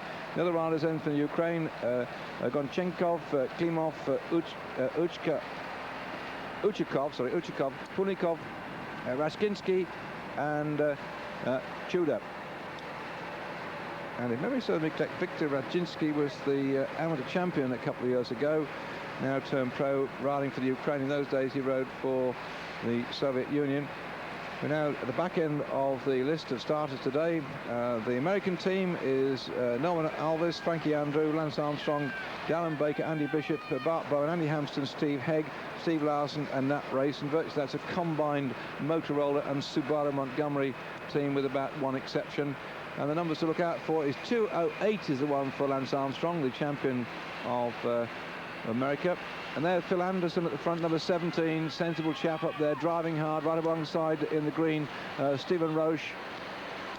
They're the men that know that you've got to get out of trouble and get up near the front, so very hard man, Anderson, doing just the right thing. But look, the speed is certainly shooting up a bit. Going down then in through the American team, I've just given you Lance Armstrong, number 208. Andy Hampson, 212, perhaps not exactly his course, not perhaps tough enough. So Armstrong is probably the key man to look out for in the American team. Venezuelan, we've already seen Maya 217, and the other Venezuelan rider is Sierra 216. So that gives you, take me the last 3 laps to do it, in the midst of all the crashes and dramas going on. A quick rundown of the teams in the race, and therefore for the rest of the spectators are going to come in later on and watch it on Eurosport, and I'll pick up a bit of the key things that you might be interested in. Being on air for an awful long time like this, well, not awful, it's jolly good as far as I'm concerned. I'm watching the whole race. Then I like to try and tell latecomers what's going on and what has happened, and for all you people watching it right the way through, please forgive me if I repeat certain facts and figures and information, but you know what it is, you switch on the telly and you suddenly say, oh, why doesn't he tell what's going on? And these are the misfortunes when you've got a long old programme to go through. But people do want to know later on what's happened.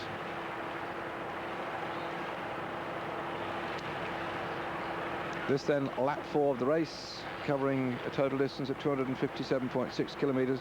And I have a suspicion when we get the time clock at the end of this one, we're going to be looking at a somewhat faster lap. It seemed certainly that they had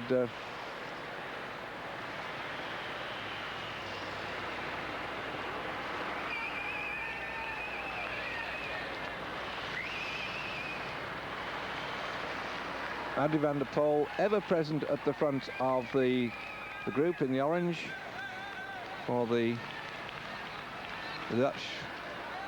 So has been Stephen Roche. Will pick out some of the other people for him from time to time, but I know the Brits have got a vested interest in Van der Poel. We did win a stage in the Kellogg's Pro Tour a couple of years ago, finishing silver medal. Oh, there we are, these are the troubles, and they've now pulled them back as the Japanese rider, the moment he put his foot down, Adrian van der Poel closed the gap, so the break is over and done with, and no damage actually to the rest of the riders. They managed fortunately to evade them there, so this is as they go round.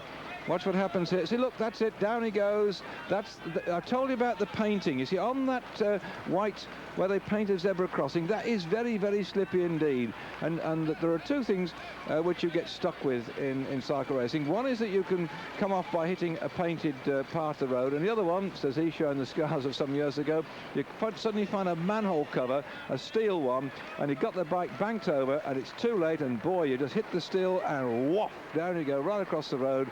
And there it is for all to see forever, because you haven't got any skin left on your thighs and your hip bones and what have you. And I think there's hardly a cyclist that's racing for several years that can't, when he goes to the bath or to the shower, can't show the scars of bouncing across the tarmac. Well, the race now beginning to go a little bit quicker, and I think it'll be interesting to see at the end of this stage, this particular lap, what the time is like. I think they're going that much faster all the way through.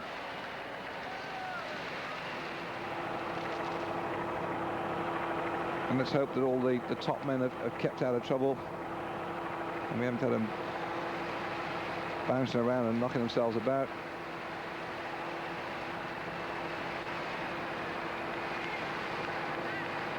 Long string, I thought that would happen going into town again. Yeah, Adrian van der Poel, just had a check at it, the last 4 years, well, it's 91, 90, 89 and 88, Adrian van der Poel, 4 silver medals in the Championship of the World. In fact, he got a bronze at Leeds, my mistake. It was Canada that got the silver, and Adrian van der Poel finished in 3rd spot. I've always been interested to see what would happen to Van der Poel if he turns to mountain bike racing later on, because I think he would stand a very good chance in the mountain bike racing, but he's still in here riding on the road. Yes, it was Rodzinski who won the Amateur Championship of the World in Stuttgart in 1991. That was when he was riding for the Soviet Union, I mentioned earlier on. Look at all the Dutch hammering away at the front here. Rodzinski then riding for the Ukraine. Got so many new teams coming up with the split up of the old Soviet Union.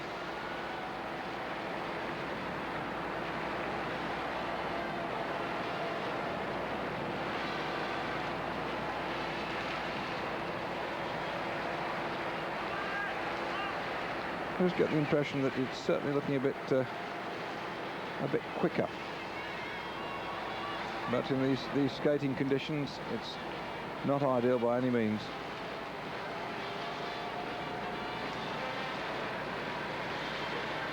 Little splits appearing.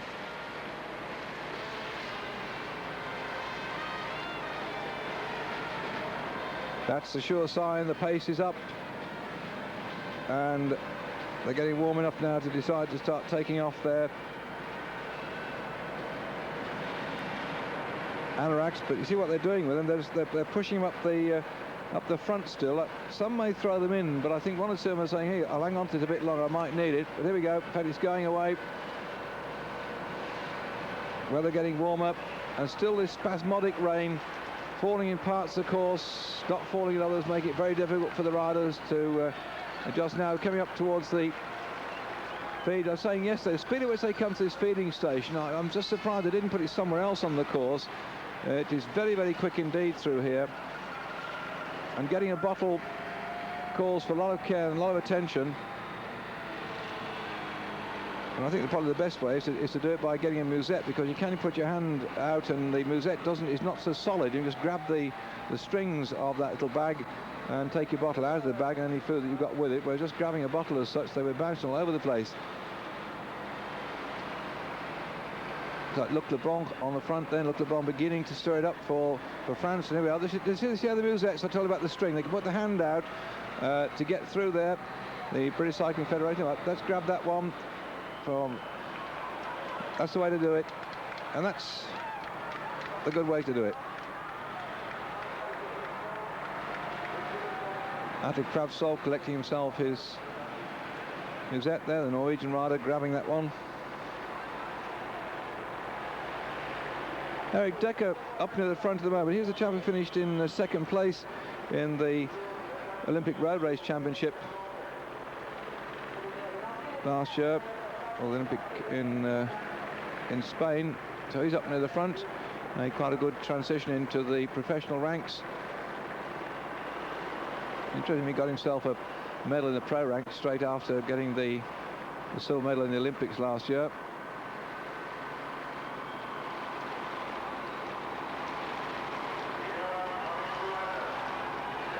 Oh, just look at those faces. It's awful, isn't it? Oh, short way on the back. Craig Copman hammering his way through, leading that little group on. And the 150.18.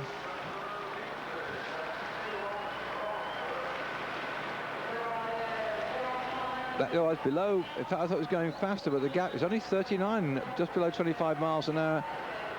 Lap time 27 minutes 55 seconds. It looked like a fairly quick one, but I think they have certainly put the hammer down. Look, see how they're all now strung out. It's been that last half a lap or so that they've started to move fairly quickly, having pulled in the two escapers.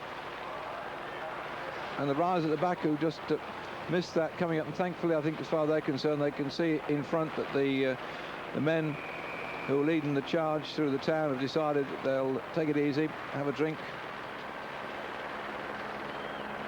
On the right-hand side, Olaf Ludwig keeping himself out of trouble. The German colours, white with that black, yellow and red swirly pattern to them.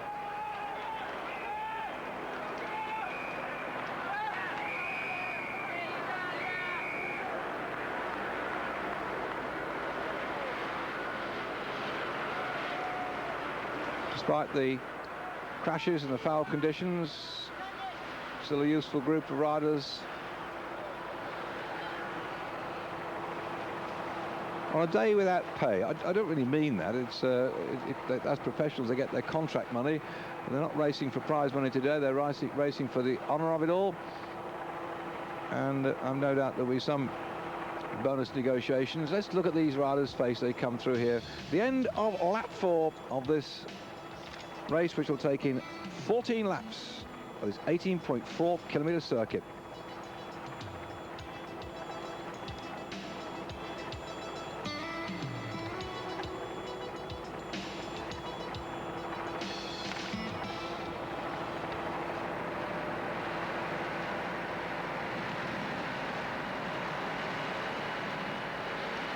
Front of the race being led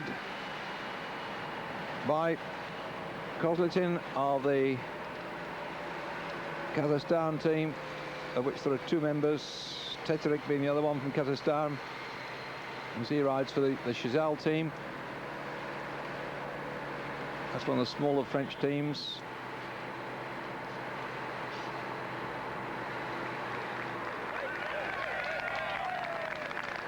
This is a bit where we had a few riders having difficulty coming around that central reservation before.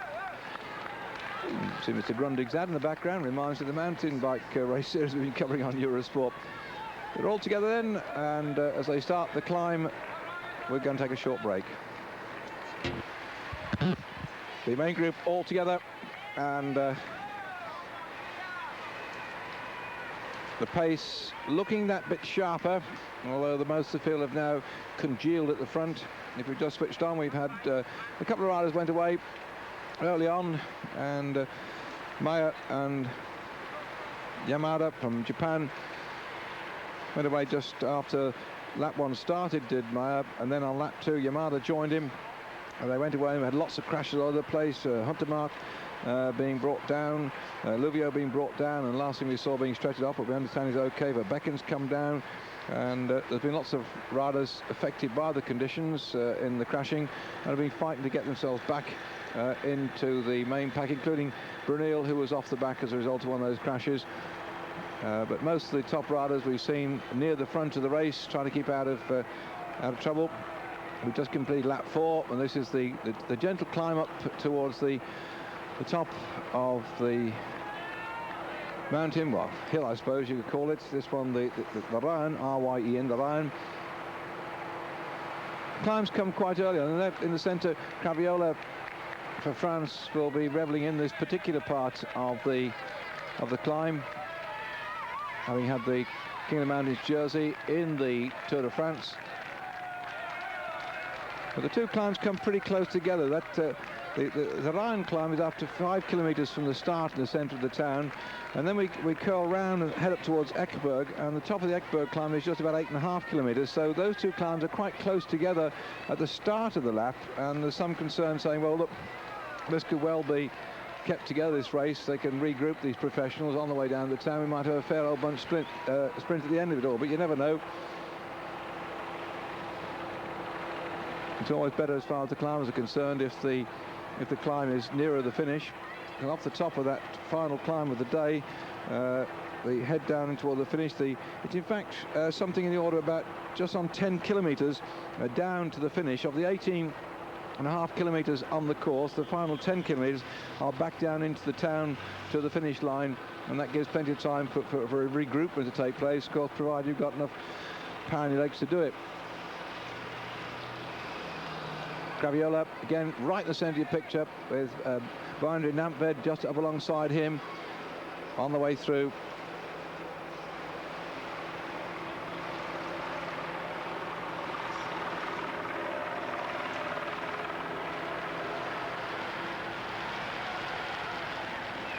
Still, for France, Thierry Craviola, the yellow jersey alongside him of Boundary Nampved. So Norwegians having something to cheer about. Their men still in the pack. I can see all 3-4 of them back there. That's the yellow jersey with little splatters all over it.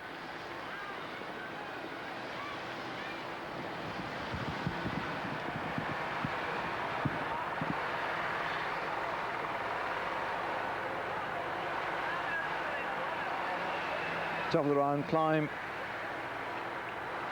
Craviola in the centre. On the left-hand side, you can see with the French colours was Charlie Motte.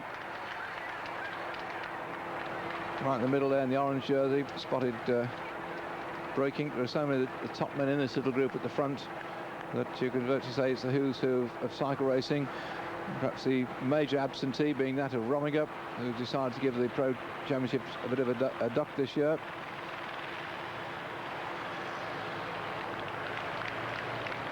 That's Alonso for Spain, right in the middle there, number 67.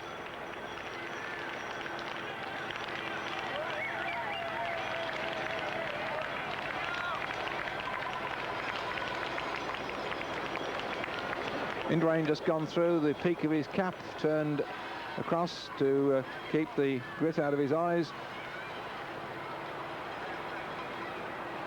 Luc Leblanc, number 90 in the centre. Well, this is Cavalier in the centre. On the left, Bo Andre Nampfed.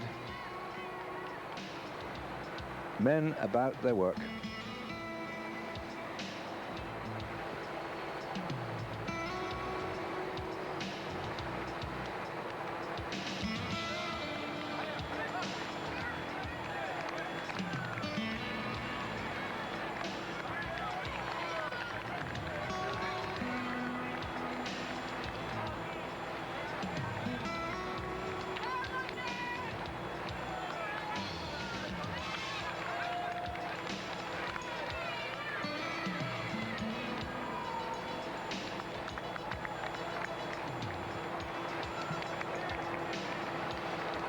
I expect that many of the cycling experts out there in slow motion picking out phases of people like Armstrong and Ekimov in there as well. I mean, the whole who's who of cycle racing is positioning itself at the front on that climb behind Terry Cavalier and Charlie Motte, and everybody else was all there, thereabouts.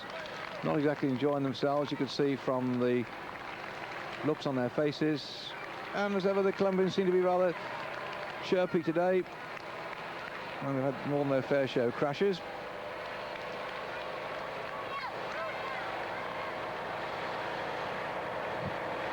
Are we going to this one have a go at the front? Well, he's gone off. Nobody seems to be interested in chasing. Here we go. This is the attack on the right-hand side. Jumps the motorbike, flicks past.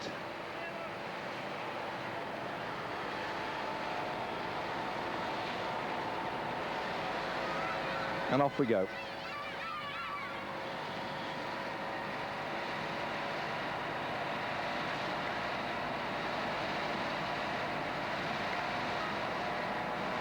Nelson Rodriguez throwing caution to the wind on this one. Keep your fingers crossed for him. Racing with the ZG Mobile team, he gets very accustomed to European conditions, but the racing in Italy, yes, it rains there, but not as often as it does up the further north you go, and most of the Italian teams spend most of their time racing in Italy. But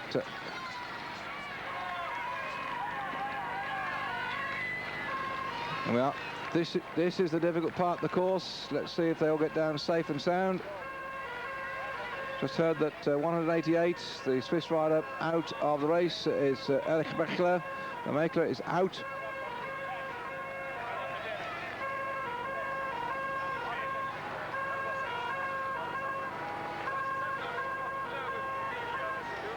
All down safely on that part. Yep. Swiss rider at the back. Now minus one of his teammates, Mechler.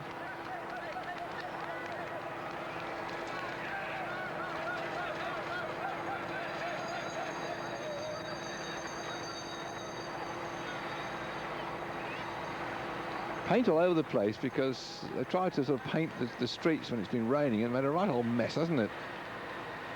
We got out yesterday and done the job then. Skibby, just saw that name on the road. Sad to say, if you've just switched on, Jessica Skibby out of the race. He's had a crash actually, and we just hope that he hasn't thumped his head again off that crash early on in the year. Nampfed, I think it is on the left-hand side here. The yellow jersey for Norway. I think he's going to be quite a chirpy competitor today.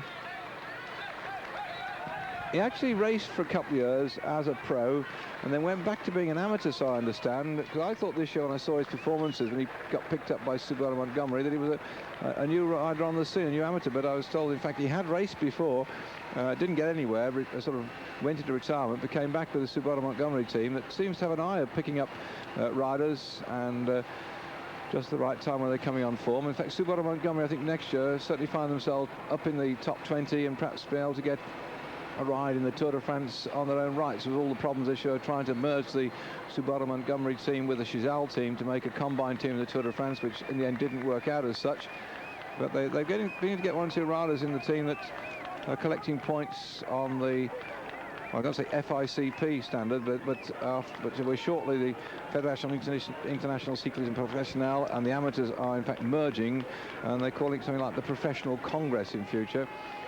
The UCI, they merge both sides of the sport under Heimverbruggen, and the point's still very important in getting selection in for various races.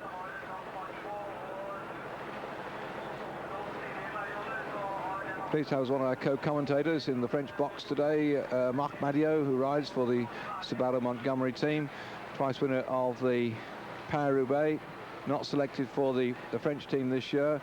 In fact, they were looking for one or two, should be Marc for saying it, one or two of the younger riders to come through, because France is looking very much to the future. Fignon not riding in the Championship of the World this year. If you haven't caught up with the information, he in fact announced his retirement from the sport after the Grand Prix de Plouay. That was on about Tuesday or Wednesday this week, and it was on the final selection events in the French process of sorting out who would ride for them, and Fignon decided that he would announce his retirement there because that's where he won his first ever French championship. So he's now decided to take his retirement. We knew he wasn't going to go on after the end of this year, but I think he just decided he hadn't really hit form. He climbed off his bike in the Championship of Zurich, and Laurent Fignon decided that this wasn't really his year, and he might as well pack it in at that stage. And we wish him well in the future. A man had been racing for, what, some 12 years, won well over 60 races, of course, twice winner of the Tour de France, single winner in the Tour of Italy, and just about everything else that's been going. Laurent Fignon had his name on the roll call of honour. Now retired from the scene.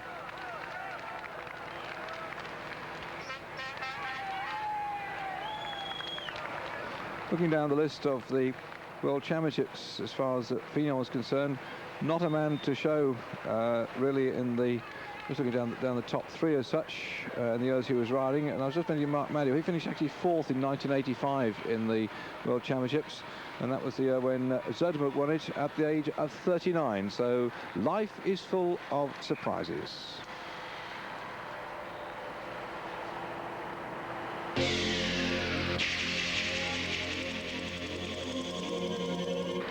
The bunch making its way gingerly around these bends there.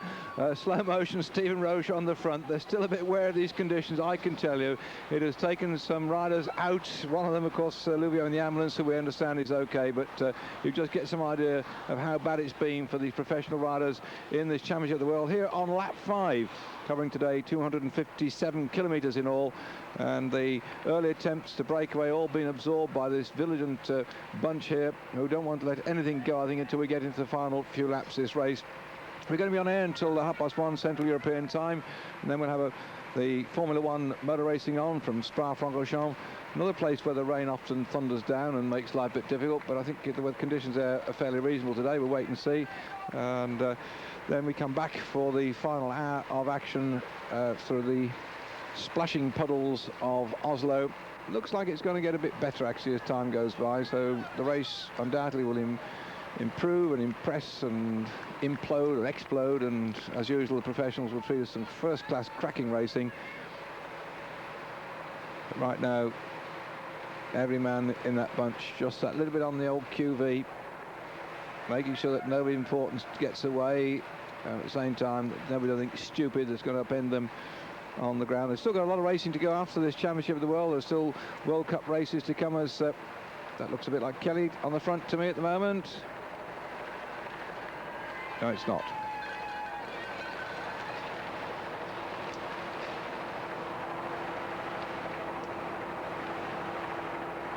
World Cup races in Lombardy yet to come. We've got, of course, the time trial end of the World Cup, the end of the season as well, the Paris Tours. We're covering, by the way, the Paris-Brussels. That's on our agenda for Eurosport the week after next, I think that one is. And we're getting lots of mountain bike racing as well. I'm going to be fascinated too with the Grand Prix Eddie Merckx, because at the moment contracted to ride that one, we understand, is going to be Graham Albury and Chris Boardman in the Grand Prix Eddie Merckx, which, if memory serves me correctly, is on the 12th of September. So I can see quite a lot of Brits traversing the channel to go and spend a day watching the Grand Prix Eddie Merckx.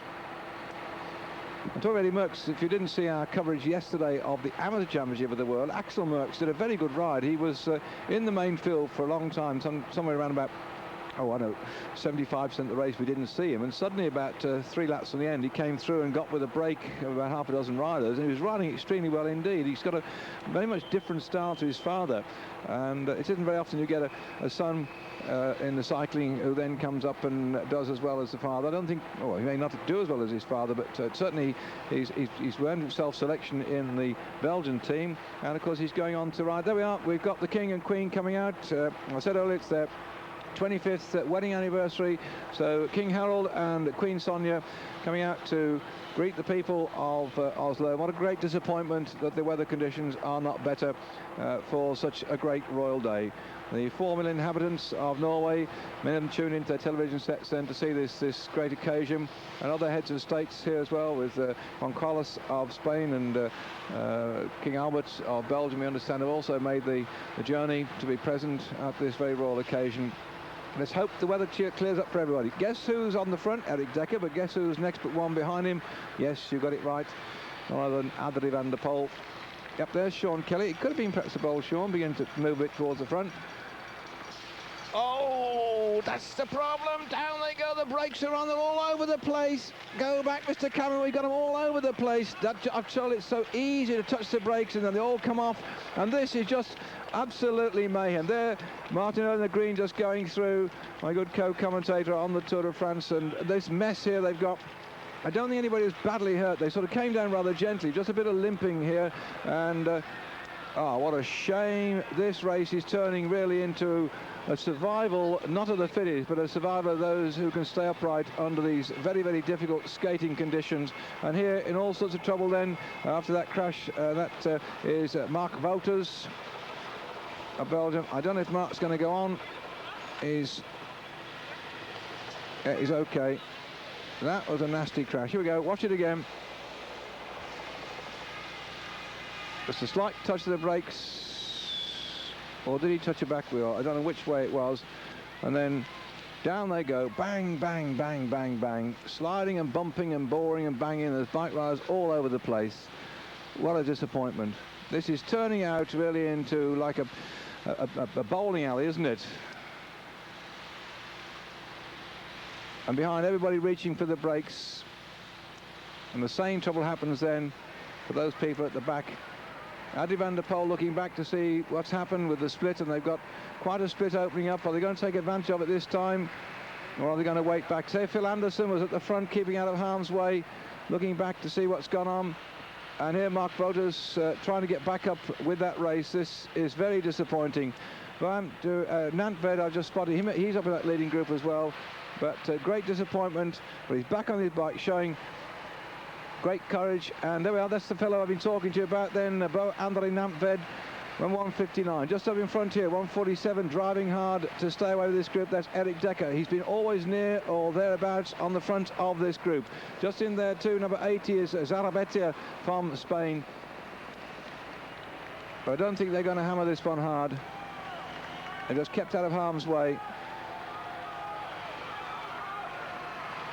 If you want to know what it's like, just go out and get your bike, by the way, and just fall off the thing, even at walking pace, and then see how much your body gets jarred. And these chaps have got all this distance to go. This is only the 5th lap, by the way, of the race. They've got 14 in all to do, and there they are, shaken and stirred, and they're back on their bikes and desperately trying to pull the race back together again. No time to stop and get your injuries repaired. Just hope the blood doesn't pour down too far. But at those sort of slow speed, it's a shock to the system. And what you have to hope as well is when you go down, a lot of riders put the hand out to break the fall, and even going down at walking pace, you can crack your collarbone. And that, as far as cycling is concerned, is something that many of them have in their career. And it's a very painful thing to happen. Worse than that, of course, you're off your bike for about a month or so.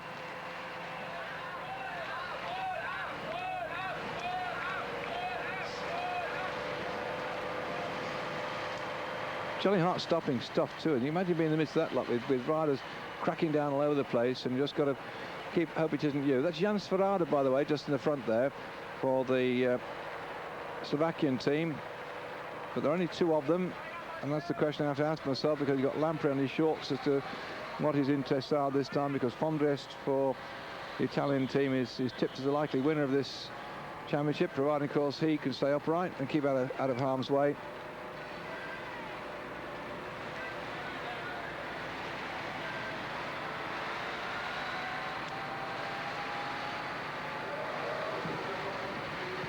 Through the feeding station.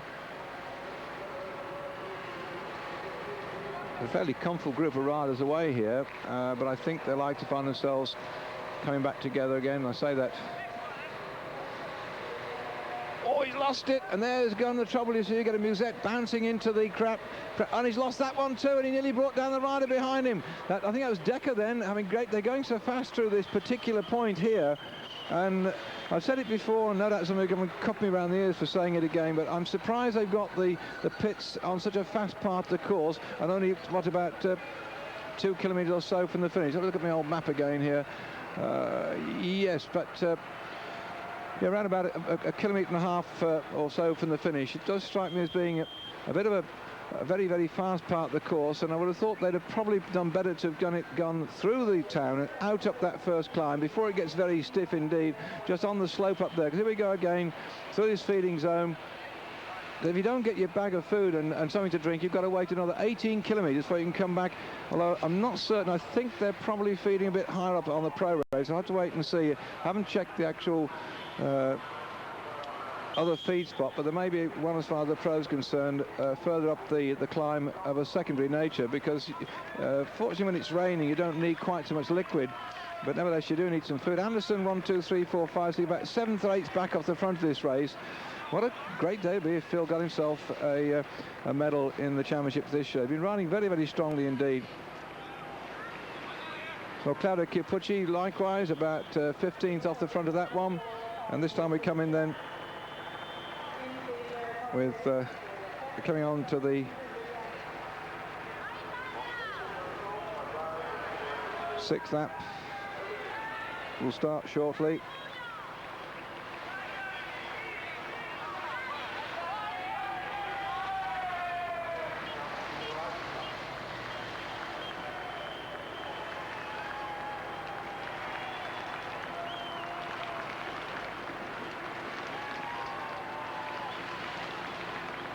All those who managed to get themselves some sustenance.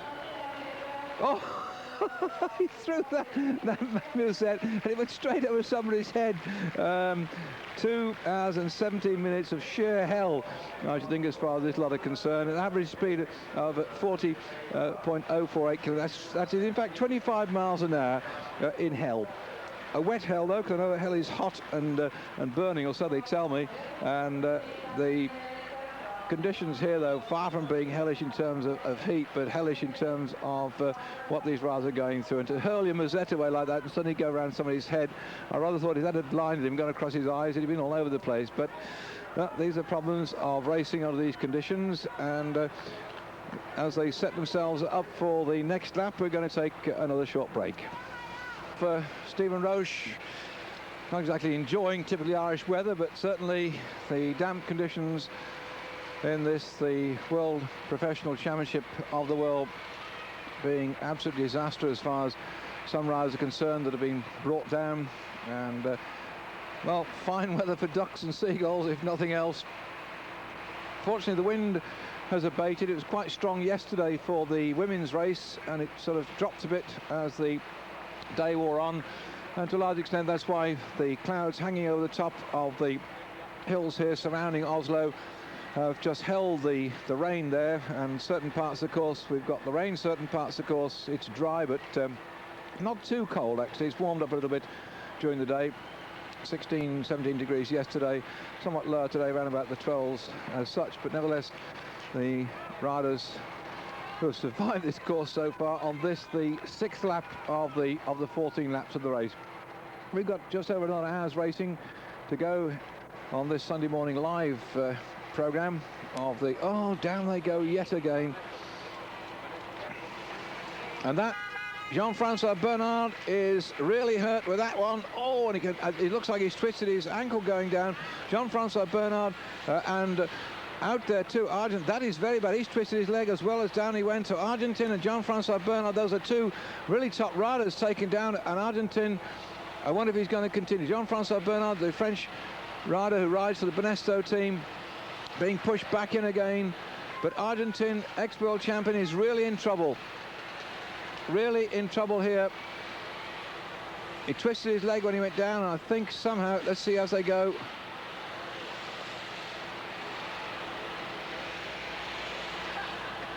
Argentine down. And he really has twisted that leg on the fall, and I wonder if he's called it a day. It wouldn't surprise me if he doesn't climb off. I think he's now said that's it. Argentine, what a great shame it'll be then if he has had to go out the race following a crash like that, because he's had a great year this year. Early on during the season, he wasn't in particularly good form, and also you can well remember last year when in riding the Milan San Remo that Sean Kelly pipped him at the post when he caught him on the Poggio coming down. That's Thierry Caviola, by the way, and that's it. That's the end for Argentine. He's gone into the ambulance with that very bad twist to his leg when he came down.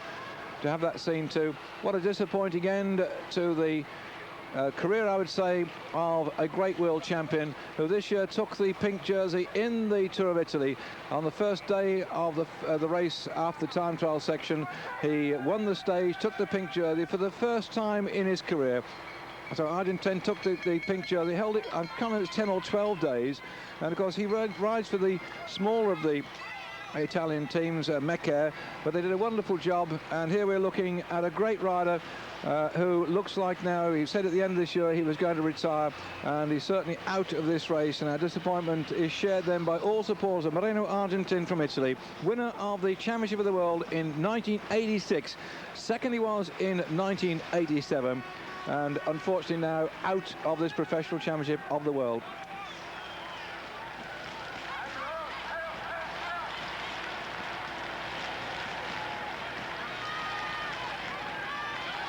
Well, I hope our camera stays here long enough to see if Jean-Francois Barnard manages to regain the group. He was also badly hurt in that bounce down, suffering, looked like he'd also hurt his leg, but was determined to get back on his bike.